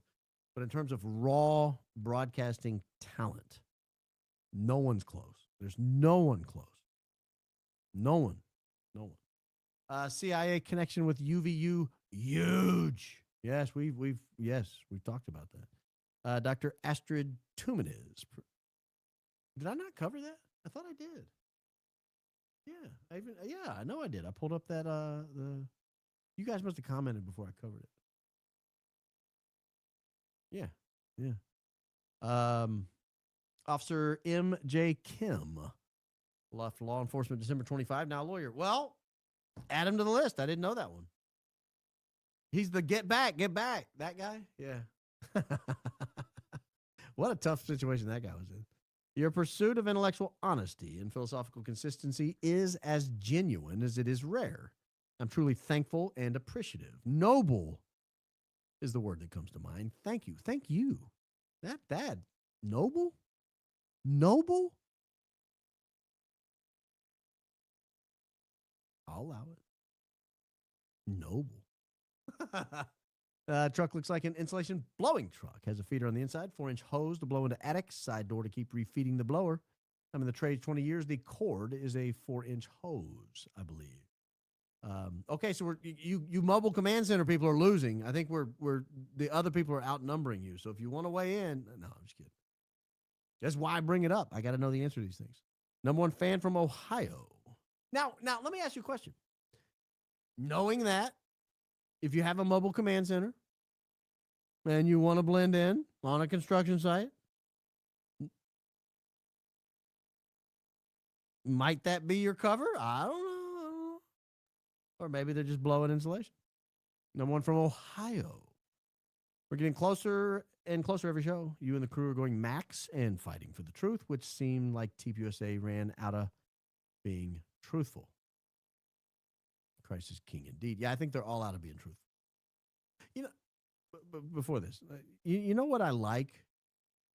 When we have a question like, hey, this looks weird, we don't go hard on it and say, that's what this is. We go, hey, I don't know what this is. It looks weird to me. What do you guys think? And then people say, oh, it's this. No, it's this. And we'll say, okay, well, we'll just keep looking into it. That's how an investigation goes. Not every lead you raise is going to be bing. But you raise them and see where they go. And if they don't go anywhere, you leave them alone. If they do, you keep following it. You know, I'm 50-50 on this stuff now. And so we keep looking. B, another Candace stalker is Blake Bednar's. Well, hard to argue with that, but I don't know what his deal is with. Like, I thought he was kind of on the same team. And then, what are 3 hobbies you enjoy unrelated to CK investigation to get your mind off things? Oh, hobbies. Oh, gosh. I like watching the Atlanta Braves. It's my, outlet. I don't feel bad about it either. I like hobbies. I like working out. I work out not every day, but most days. I couldn't this morning because I had somewhere to be. And then by the time I got back, it was too late. I had to start getting ready for the show. But I will tomorrow. So I think those are hobbies. Another hobby? No, I don't do woodworking or anything. I don't build anything. I enjoy coaching the kids at baseball. I enjoy that. They do basically 3 seasons a year, and I've got 4 kids playing now. Yeah, 4 kids playing now. So I enjoy that. I don't know if that's really a hobby. That's just something you're supposed to do as a dad. I don't play golf. I don't play tennis. I don't play pickleball. Yeah, maybe those 3. If those count. Counselor, enjoying your High IQ podcast, another group that received promotions after playing ball. Our Mitered Bros. I don't know what all that means. Rosansky, Balt, Fall River, St. Louis, Whirl, Pitt, DC, etc. Praying for you and your good work. AMDG. I don't even know what that means either. I believe you. I totally believe you. Sent email with a file on different types of directed energy frequency weaponry. One depicts a plane above with an expanded area of CVG beneath it. Frequencies bounce off predetermined points. One has armature with switch. How high does the plane have to be? And how close? Does it have to be directly overhead? Because there was nothing directly overhead on the ADSB. I've looked. There were things that came in a few minutes later and a few minutes earlier, but nothing like at the time. I'll check it out. But your master volume is fine. Your mic itself is low. No, it's the same setting as always. Well, I mean, it's possible the board is having an issue. It's old board, and I've got a new one in the closet, so I'm gonna change it out tomorrow and see if it fixes it. If so, we'll donate this to Gary. Gary, here, it looks great. I mean, it's clean. It's just doesn't sound very good. Mobile command center. 1 power should be via 110-220 on side of vehicle clean distro. Sat link antenna could be a solar tube for lighting. Slide door open surveillance vehicle odd. I'll allow it. Christ is king indeed. I'm not calling it that. I'm asking. Ivan. What does it say about a ruling class that the only source of real justice for CK is citizen sleuths? It says a lot. It says a whole lot. And I'm telling you right now, it's going to get bad. It's going to get real bad. Yep, spray foam insulation. Got it. All right, you guys are losing on the mobile command center side. Half deaf, so I read lips to heck with sound issues. Same. I'm behind. If you look at the show FBI Most Wanted on Peacock, they travel around in the truck you were showing on the construction site. The exact one? FBI Most Wanted on Peacock?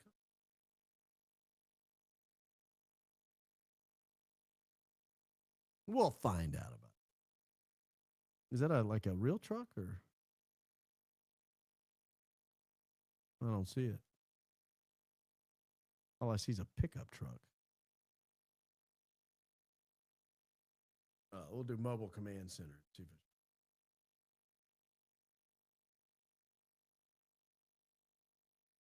I don't see it there either. Yeah, I don't know. I know they make them. They look like that. Is there any evidence that TR and LT were even a couple? Maybe just gamers cohabitating? Glad for this high IQ outfit. Christ is king. Indeed. I've not seen any. If it exists, it hasn't crossed my computer screen. I've seen even less that old boy was dressed up in characters. So I don't know why we made that up. Could CK spinal damage happen in Carter Hospital? Eek. Oh, I don't know. That would be awfully. If that autopsy was accurate and that damage happened in the car, ooh, that's something happened. That happened. Maryland is home of high IQ individuals. I believe you. Number one fan for Central Washington. Please pray for us. We're surrounded by wildfires. AGI is hazardous now. Are there fires out there? I believe you. I knew Idaho had fires. Since our humble host will not ask to like the video, I will. Guys, it only takes a second to push that like button. Baron takes a long time to deliver a fantastic and informative show. 4 days a week. I'll do a little edit there. Sadly, I rewatched the video of Charlie when he was pushed off the chair and lying on his left side. The spasms Look like electrical shocks. Cried again. I kind of agree with that, honestly. Posting via Big Dummy and others could be automated, e.g., gum loop, buffer, plot, and alike. Standard in business now. Love you, G. Still #1 in North Texas. Who's Gary? You're calling him the Big Dummy. I knew what you were saying. Is he active tonight online? No. Hadn't been in hours. So his what do you call that? A gum loop. His gum loop is down, Ivan. His gum loop is down. 6 years sober and CrossFit lover here in Texas. You sound great. Men, make an honest woman out of her. I know what you did last summer. Warning to Mikey took me out. Thanks for the laugh. Well, Mikey. No, Mikey's not laughing. The Patsy from Vegas powwow was from Washington County, St. George, Utah. Really? Is that true? What's the Vegas powwow? Was that the Pow Pow, the Vegas shooting? What was his name?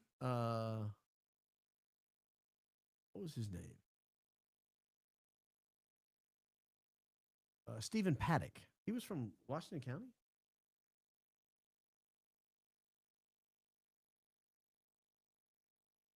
St. George, Utah.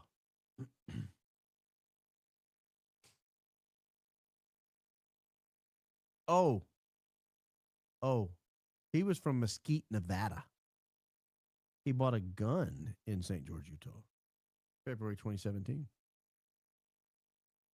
40 miles south of there's where he lives. Unless you know something I don't know. I'm just reading the Gemini version. And they're never right. Remind me of the timing. When did we first hear TR's name in relation to when we believed he turned himself in? Who were the sources that first released TR's name? You think he was surprised when TR first heard his name in relation to the actual deed?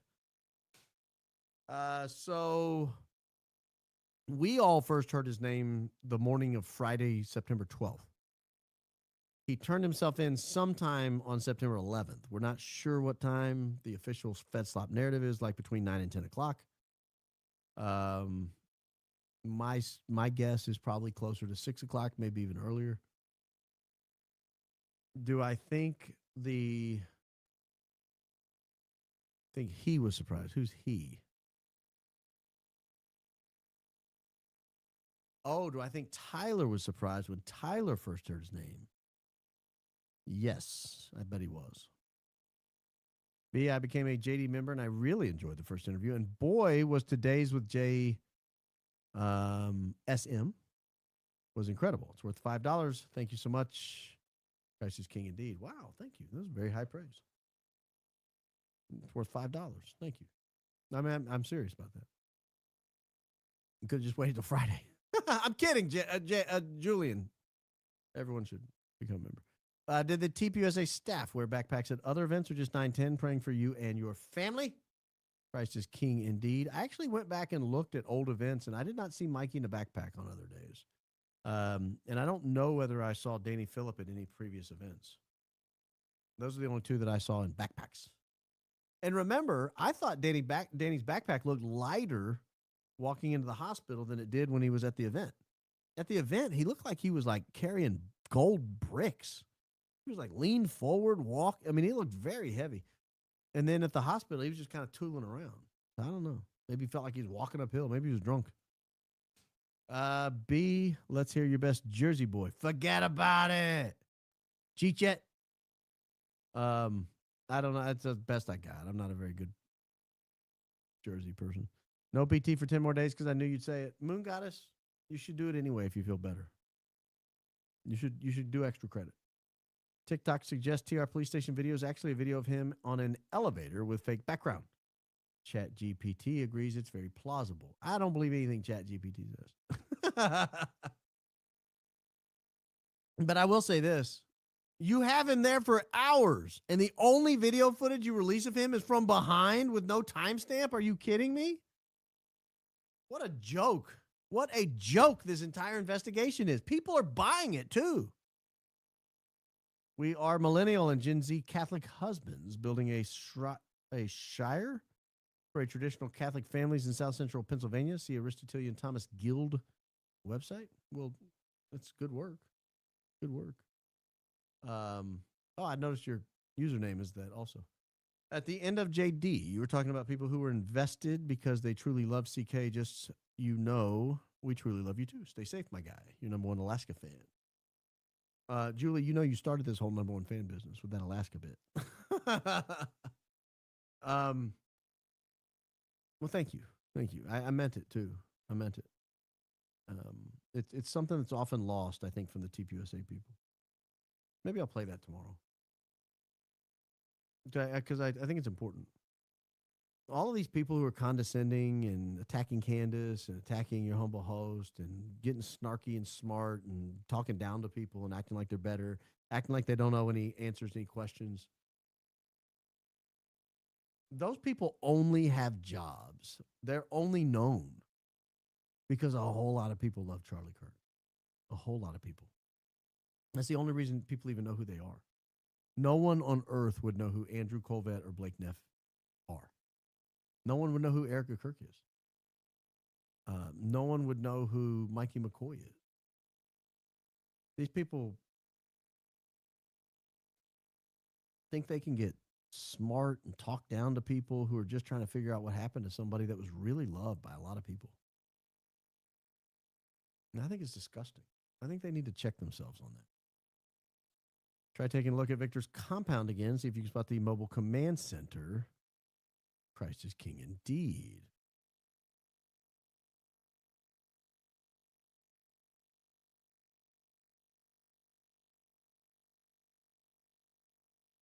Okay.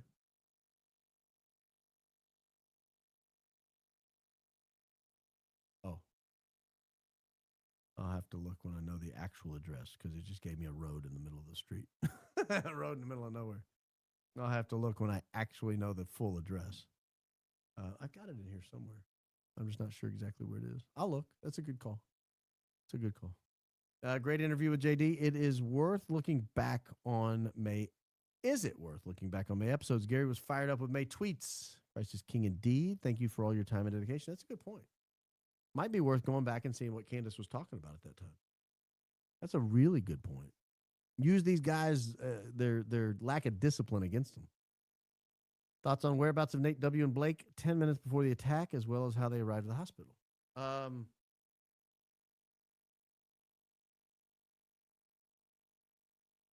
You know, Blake is lost from camera for a long time. We've got that 11 minutes of footage, or 16 minutes of footage before something happens to Charlie.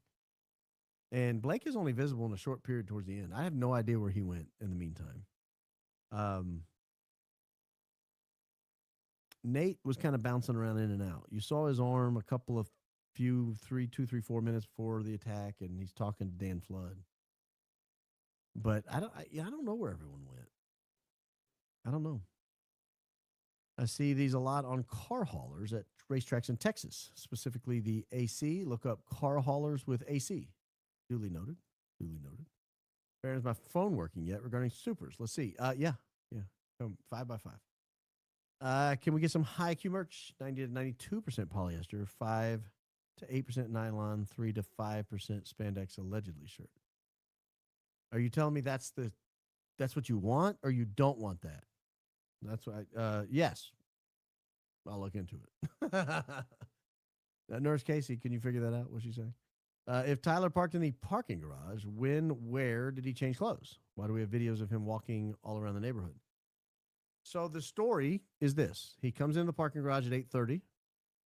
For some reason, he spends 55 minutes in the parking garage. He leaves at 9:24. At some point, he comes back to his car and leaves. That's, I think, a little before 10. And then he drives somewhere. We don't know where. He is then spotted on camera walking back into campus around 10:07. I think we catch him on camera, roughly. he goes and allegedly eats at Chick-fil-A, leaves again. Then he changes clothes into Black Tyler outfit, where he's head to toe black. But it's not actually head to toe black. He's got on blue jeans and a blue hat, but a black shirt. But they're calling him Black Tyler. They say he came back in all black, but he was decidedly not in all black. He's in a blue hat and blue jeans with a black shirt. And then he ends up on the roof. Now, that's like at 11:52. He comes back on campus. Then he ends up on the roof, and he is in all black. And we have no idea where that guy came from. And then when he jumps off the roof, it looks like he has a black mask on even. We have no idea where that came from. And then he runs away. So there's a lot of outfit changes. Scene. Lionel Nation was having some echoing problem today. Maybe it's a YouTube thing. Maybe they just don't like us. Join late, 10:15 Eastern. No sound issues. Definitely an op. Noted.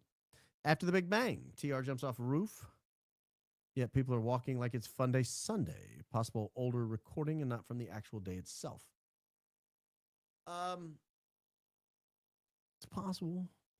I don't know. I mean, I don't think so. I don't think it's from an older day. Wait a minute. Tyler's an electrician and Charlie may have been electrocuted. Could that be a connection? Well, he was studying to be an electrician. I don't think he was an electrician. Hey, Professor B and jury. Sorry I've been MIA. My dad is taking a turn for the worst. Any and all continued prayers are welcome. Love your dedication. I'm sorry, Brittany. Genuinely. I'll pray for your family. Timpanogos Hospital and Surgeons, Medical Examiner Amaro were in Google's search list from June 2025. Rode Wireless Mic was 2. Yeah, I covered that. I did like 8 episodes on those searches. You should go back and watch them. They were good. The lighting wasn't as good. The sound wasn't as good. The camera wasn't as good. But your humble host was doing his best with what he had. Block cameras on his journey in the 10th. We keep asking that question. They should, I would think they should pick him up, but I don't know. Maybe they didn't want to release Maybe they didn't want to release Alan Robertson's name because they're afraid he will discredit the narrative they're trying to sell. Why would he discredit the narrative? Hey B, love your eyes in the skies shows. One wide angle on LT sleeping. One wild angle on LT sleeping. One photo shows him with AirPods. If he also wore Apple Watch, Fitbit, etc., sleep activity data might help verify whether he was actually asleep during the Big Bang. Yeah, that would be for the defense to subpoena that information. I don't know whether they'd get it or not. Yes. Yeah, Utah Valley owns that house that we were just looking at. That's correct. Correction, Google searches I mentioned in the last super chat were in July 2025. Timpanogos Hospitals. Yeah, I did those shows. They're good. They may not be good. Maybe they're terrible, but we did those. They planned this better than the Iran war. Clearly, the Iran war is not going well. Of course, neither is this, frankly. I'm telling you guys, all I can say is it's going to get worse for the Fed Slop there. It's going to get so much worse. That's all I can tell you is it's going to be bad at some point. Bad. B, hubby was in construction 25 years, says the big box is a vent unit for the main insulation cab, and the little item is a venti for the motor that blows the insulation. Looks exactly like an insulation truck. Yeah, that's what they keep telling us. I'm telling you, mobile command center people are behind. Number one fan from Cap of Kentucky. Big Blue Nation. Capital of Kentucky. From Frankfort, Kentucky. Frankfort. Pretty sure it was NW. Please review the footage. After he talks to Dan Flood, he walks around the other side before going upstairs.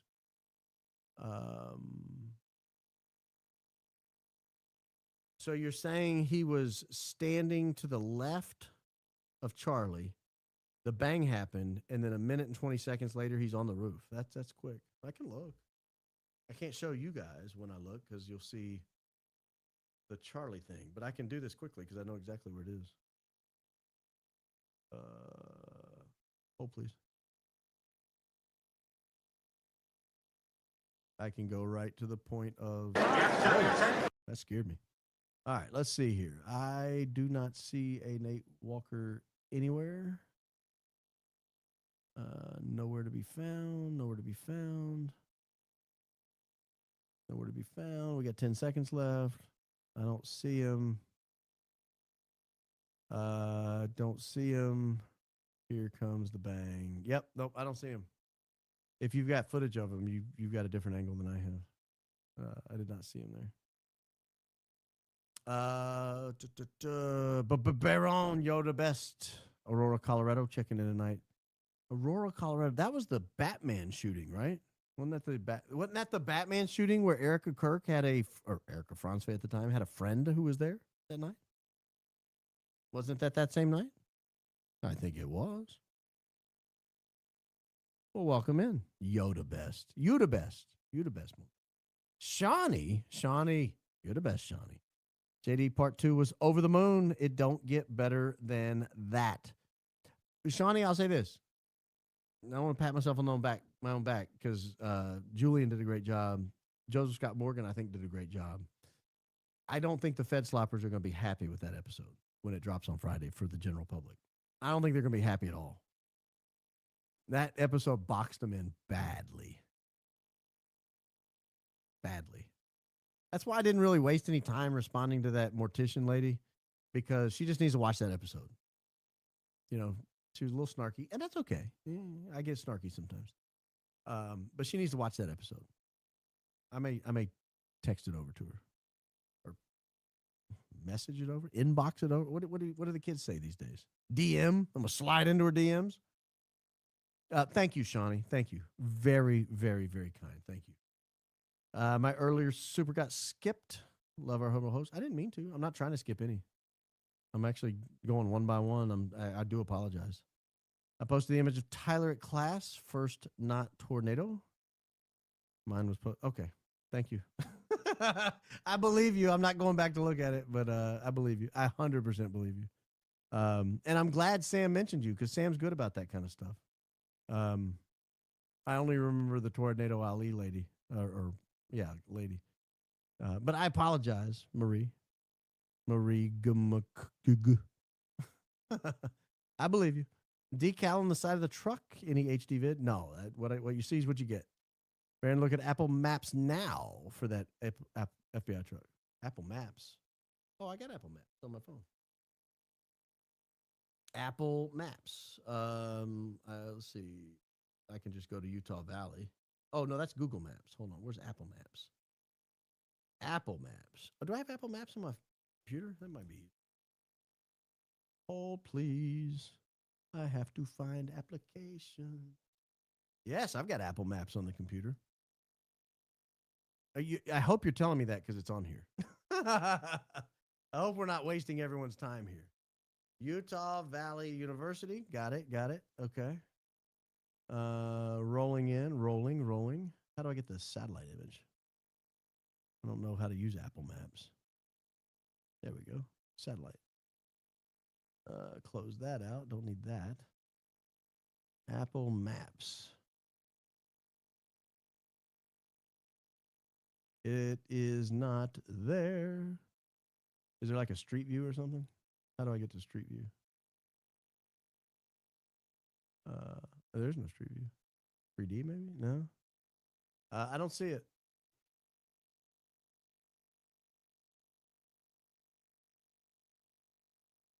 I don't know what to tell you. I wish you'd have told me what I was expecting to see. Gary's so consumed by candy that he gave himself diabetes. Well, CK possibly offed with electrical shape charge. TR studying to be an electrician. Yeah, I mean, those two things are certainly part of the story. Long-time listener, first-time super chatter. Well, Anita, welcome to the game. Can the people bring charges against LE or governor? No, not really. I don't know in Utah if there's some public way they can do it, but I'm not aware of it. If yes, how? I don't know. We need to fight back. May God bless you and keep you through the power of his word. Well, thank you for that. Thank you for that. People, the command center would have been made to look like a construction truck. Yeah, that's kind of the thing. You got to blend in. You don't want to stick out like a sore thumb. Pacers versus Bulls. We had courtside, and Reggie tossed the ball to Hubby. Thank goodness he caught it. I would have been so embarrassed if he fumbled. Cool. That would have been cool. That would have been cool. Did he keep it? Are you allowed to keep the ball at an NBA game, or you have to give it back? I don't know what the rules are. Is it like football or baseball? If it's in the crowd, it's yours. I don't know. That'd be cool. That'd be cool. Charlie was electrocuted. I've sent in 2 chats, emails, etc. Let me know ASAP. I did a whole show on it. It was a while back, but yeah, I've definitely looked into it. If the work on the Theobald house legit permits, yeah, we pulled all the permits and got all the contractors, so we know all the people. I don't recall seeing a spray foam insulator contractor, but I guess maybe there could be a subcontractor of a drywall guy or something. I don't know. Baron, love your content. Every day I stream. Every day you stream. I look forward to your podcast. I'm going through my OCI classes right now. Can't wait to get confirmed. Thank you for all your hard work. Christ is King indeed. Congratulations, Aaron. And welcome home. Crossing the Tiber. That's inside Catholic speak, guys. And thank you. That was very generous. Tyler parked in the parking garage. Where's the footage of him returning to pick up his vehicle? What time was that? Which uniform was he in? I don't know that they showed us that, did they? Maybe they did. Yeah, they showed us drive now. It was before 10 o'clock. Could be the cords from the truck or airlines. If drywalling, maybe they frame things out. Fiber optic trucks are like that, but smaller, and they normally don't leave doors open. Christ is King indeed. I emailed you photos of tea. Tea? Like Boston tea party? Or Tyler. These were found on 728. Tornado Ali used my photos in her post. Me and Super Love found these photos. I believe you. I'm not, I try to give credit where it's due, but, I did not intentionally not credit you. I can assure you. Thank you, Tara. Leverage Mossad could have used to get L. Twigs to do it. His peers said he wanted to abuse his toddler cousin. Can you imagine what he has on his phone? I didn't know that about the toddler cousin, but yeah, I believe he was a very disturbed individual, and I cannot imagine what his search history looked like. Can't tell you how much I enjoy tuning into you and Candace often. I'm T1D. Oh, type 1 diabetic, and was in a coma in April and still can't walk. Holy Toledo. You guys are all had to look forward to you, praying for you always. Oh my gosh, I'm sorry to hear that. I'm glad you're getting some joy from the program, but I'll certainly pray for you. I hate that. What a terrible, terrible thing to befall you. I hate to hear that. Like email sent 10 after event. Okay, Roger. Tried watching Julian's first podcast with Joseph Scott Morgan. I couldn't finish it. His bias was overwhelming, even though he's an expert in the field. Second one was better. Hopefully, the third one is better. I think you'll like the one we did together quite a lot. Medical examiner Amaro was in Shasta County, which is known for human transportation. You're the man bee. Where's Shasta County? But I'm sure she wasn't the only one there. I'll say that. That's in Northern California. Okay. Roger that. Duly noted. Duly noted. I will let her know if she ever asks me about the transportation situation there. Would the Bagley video have the beeps from the dying camera? Also, would our humble host autograph merch for a nominal fee? Someone from Monticello, Minnesota. As to the first question, I don't know. I would think it would be on the thing because I would think you would hear the noise, and it does pick up sound. I will cover more of the Bagley body cam video footage tomorrow, I think. I think we'll be doing that tomorrow. As for the second part, I don't know if I want to get into the autographing business. I don't know. I doubt it. Not that I don't want to make you happy, but I don't know. I don't want to be in that kind of a I don't know. Let me think about that. All these people are not welcomed in Texas. Oh, well, I got bad news for you. Lance is there. You're my new rush. Please continue the show beyond Charlie Kirk Trials. Check out the Lord of Spirits. Duly noted on Lord of Spirits. I intend to be around a while. We'll see if you guys will have me. Be happy to be here with you. Trunk must have been on Pimp My Van. Could have been. Is that a show? Gumloop is an app used to deliver automated social media posts. You should be banned for using that. The whole point of social media is it's like interacting with you. If you're automating, what's the point? That's nonsense. I don't believe it. I do believe it, unfortunately. I don't believe it. No, I do. I don't want to believe it. New merch suggestion. You tell them I'm coming and hell's coming with me. That's a great line from Tombstone. You and CO are our modern day Wyatt and Doc. Oh, I like that. I like that. Thank you. Suspicious van in your episode number 63 may have been the communication center. 13124 has something on roof exposed. 13623, there's a tarp over it. You are awesome and Christ is king indeed. I think I know what van you're talking about. It's the one in the dirt. Is that the one you're talking about? I'll have to check that out. Claim number one fan in Bellevue, Texas, way out in BFE. That sounds B and E-ish. I spent an hour in my car listening to Candace. Oh, well, good. Good. You got to listen to something while you're in the car. Merch collab. Front says who, how, why. The back says we don't know, but we know. I don't hate it. TR station video. Walks in, turns around, faces opposite direction, looks up, waiting stance, camera, jolts like elevator braking. He seems to walk back toward door. Video cuts.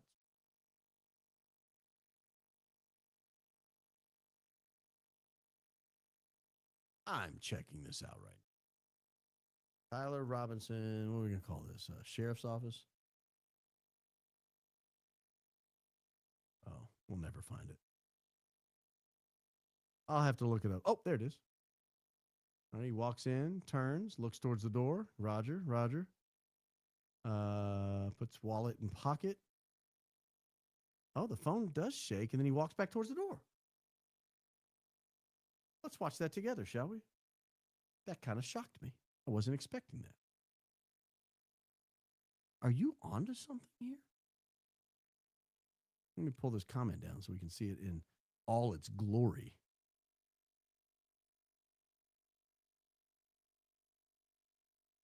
But he didn't push a button. You got to push a button when you get in. You don't just walk in.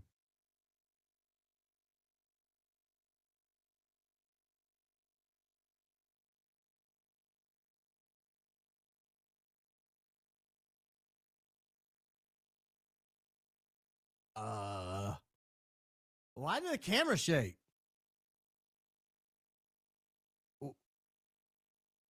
Why did the camera shake? And why did he walk in, turn around, and walk back out? What the hell's going on?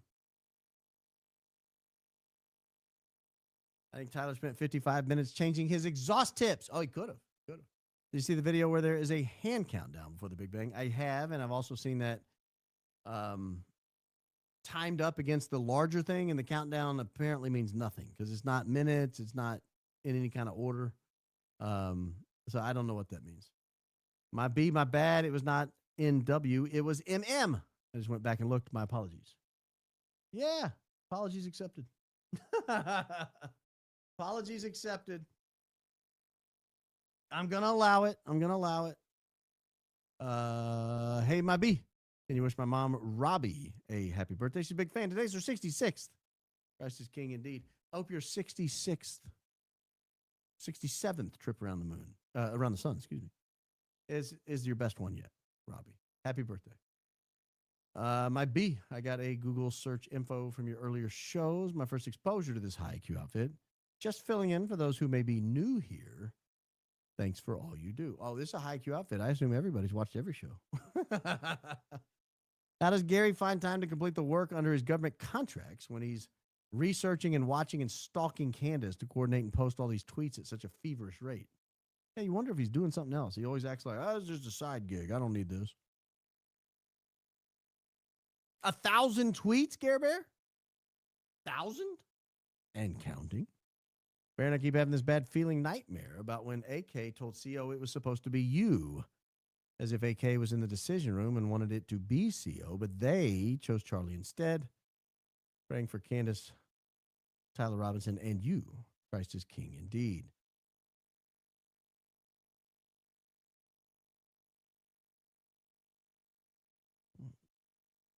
I'm not going to comment.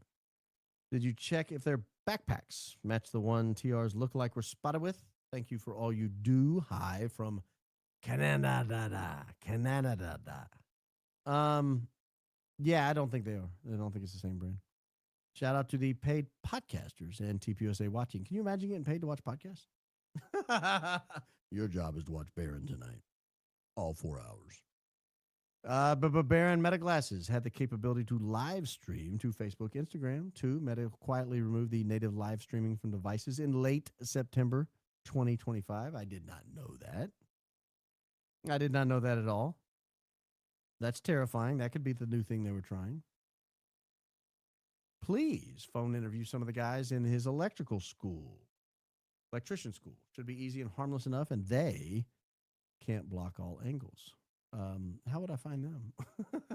If you'll give me a long list of them and phone numbers, I'll call them. Have you always worked on have always worked on construction sites for 47 years. Never saw a truck like that. As the job shack, also the drywall truck has a crane on it to put drywall up or in places to save time and labor. The outriggers are out. Never seen a truck like that at the job shack. Okay. Yeah, so we're back to Nissy said car exhaust is different than one PD took from parents, dual versus single exhaust. Christ is king indeed. Yeah, I know that's been a discussion. I don't know where I stand on it.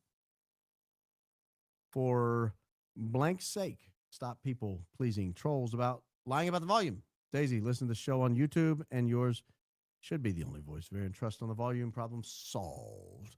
I think she was watching on YouTube initially. She jumped in the studio for a short period of time. Simply reading the prayer request super chat out loud. Consider your prayer for them. Not religious, so genuinely curious. If you notice, I'll sometimes, or often, pause before I go to the next one. I'm saying a mental prayer right there on the spot, so I don't forget. Because if I tell you I want to pray for you, I want to pray for you. So a lot of times I'll look and say, Lord, we pray for so-and-so's uncle. And then a lot of times it's like, we pray for XX0000XX4064's uncle. Pray that the surgery goes well. Like, best I got on the fly. I can't, I'm not taking the notes down and all that. But I know a lot of people are praying. Like, we have a big community and a lot of the people are praying as they go. But yeah, I mean, that's my short answer. I don't want to tell someone I'm going to pray for them and not pray for them. So I just do it quick right there. Construction co-owner. All construction sites should require permits, and permit has any and all subcontractors list that pull permits. Should be able to find out what should account for that truck. We have that information, so I'll look at it again. I don't recall seeing a spray foam insulation guy, but not spray foam, a spray-in insulation guy. But I'll go back and look. We have it. Interrogation room camera shake maybe the courtroom camera, but why does he walk in and turn around? Would someone not be escorting him? I don't know. And why was he walking right back out? I don't know. I don't know where I fall on that. It was weird. The shake was weird. I said I spent an hour listening to Candace in my car because you asked what was Tyler doing for an hour in the car. Probably having breakfast. Oh, I got it. That makes sense now. That makes sense. Having breakfast. Man, eats all day. He just did Chick-fil-A like an hour after that. Eats breakfast, eats Chick-fil-A, Dairy Queen, goes for a steak. I guess your first kill really tuckers a man out. What was the time on the video showing Tyler Robinson's car stopped on the parking garage roof top? Was there a video showing it stopped on the parking garage rooftop? Did I miss that? Oh. What was the time on the video showing TR car stopped? Oh, no. TR car. Parking garage rooftop.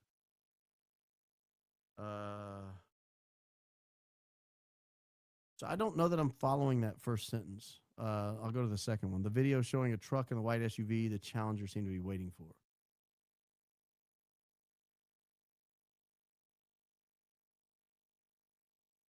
The video showing a truck and the white SUV the Challenger seemed to be waiting for. So that wasn't the parking garage rooftop. Okay, that was okay. I know where we are now. I was very confused. I think you're asking about what was the time when Tyler was in the shopping center, because that's where the white SUV pulled out behind it, and then the SUV seemed to pull up and stop at the same time, and then they all pulled out together. That was 12:47, I want to say. So 24 minutes, give or take, afterwards. But that wasn't in a parking garage. That was in a shopping center parking lot. Baron, no, I know. I have visual evidence of his mic melting, zapping, the fraying of the mic, etc. This hasn't been viewed or shared yet. Just look, please.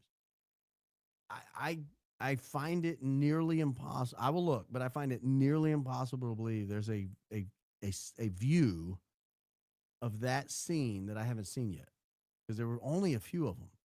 There were like 4, maybe 5. But I will look. Promise you I'll look. What else I can promise you is that Jesus loves you. I promise you. Don't let that get lost in all the hubbub and all the investigation and the frustration with the podcasters and the people on tweeters going on tweet binges. Don't let that get lost. Jesus loves you. This world is not our home. We're just a passing through. If heaven's not our home, then Lord, what shall we do? Guys, I will be back tomorrow, probably a matinee. So a nooner on the West Coast. You Californians are getting lucky tomorrow. Probably 2 p.m. or so, I would guess, God's time. 3 p.m. on the East Coast. You overseas people are going to have to do your own math. I can't do all that. I don't know when it's going to be in South Africa or the Balkans or Australia. But that's my plan for tomorrow. So I look forward to seeing you guys then and there. You guys have a wonderful day. You want to check out merch, realbaronpodcast.com. The email is realbaronpodcast@gmail.com, but don't be under the mistaken impression that we get to those quickly. Those are perused when we have time. And if you like the video, you can click the like button. I told you I wouldn't say it, and then I did. But it helps. Y'all have a wonderful night, and I'll see you tomorrow. Sorry for the late show tonight, but we'll make it up to you tomorrow.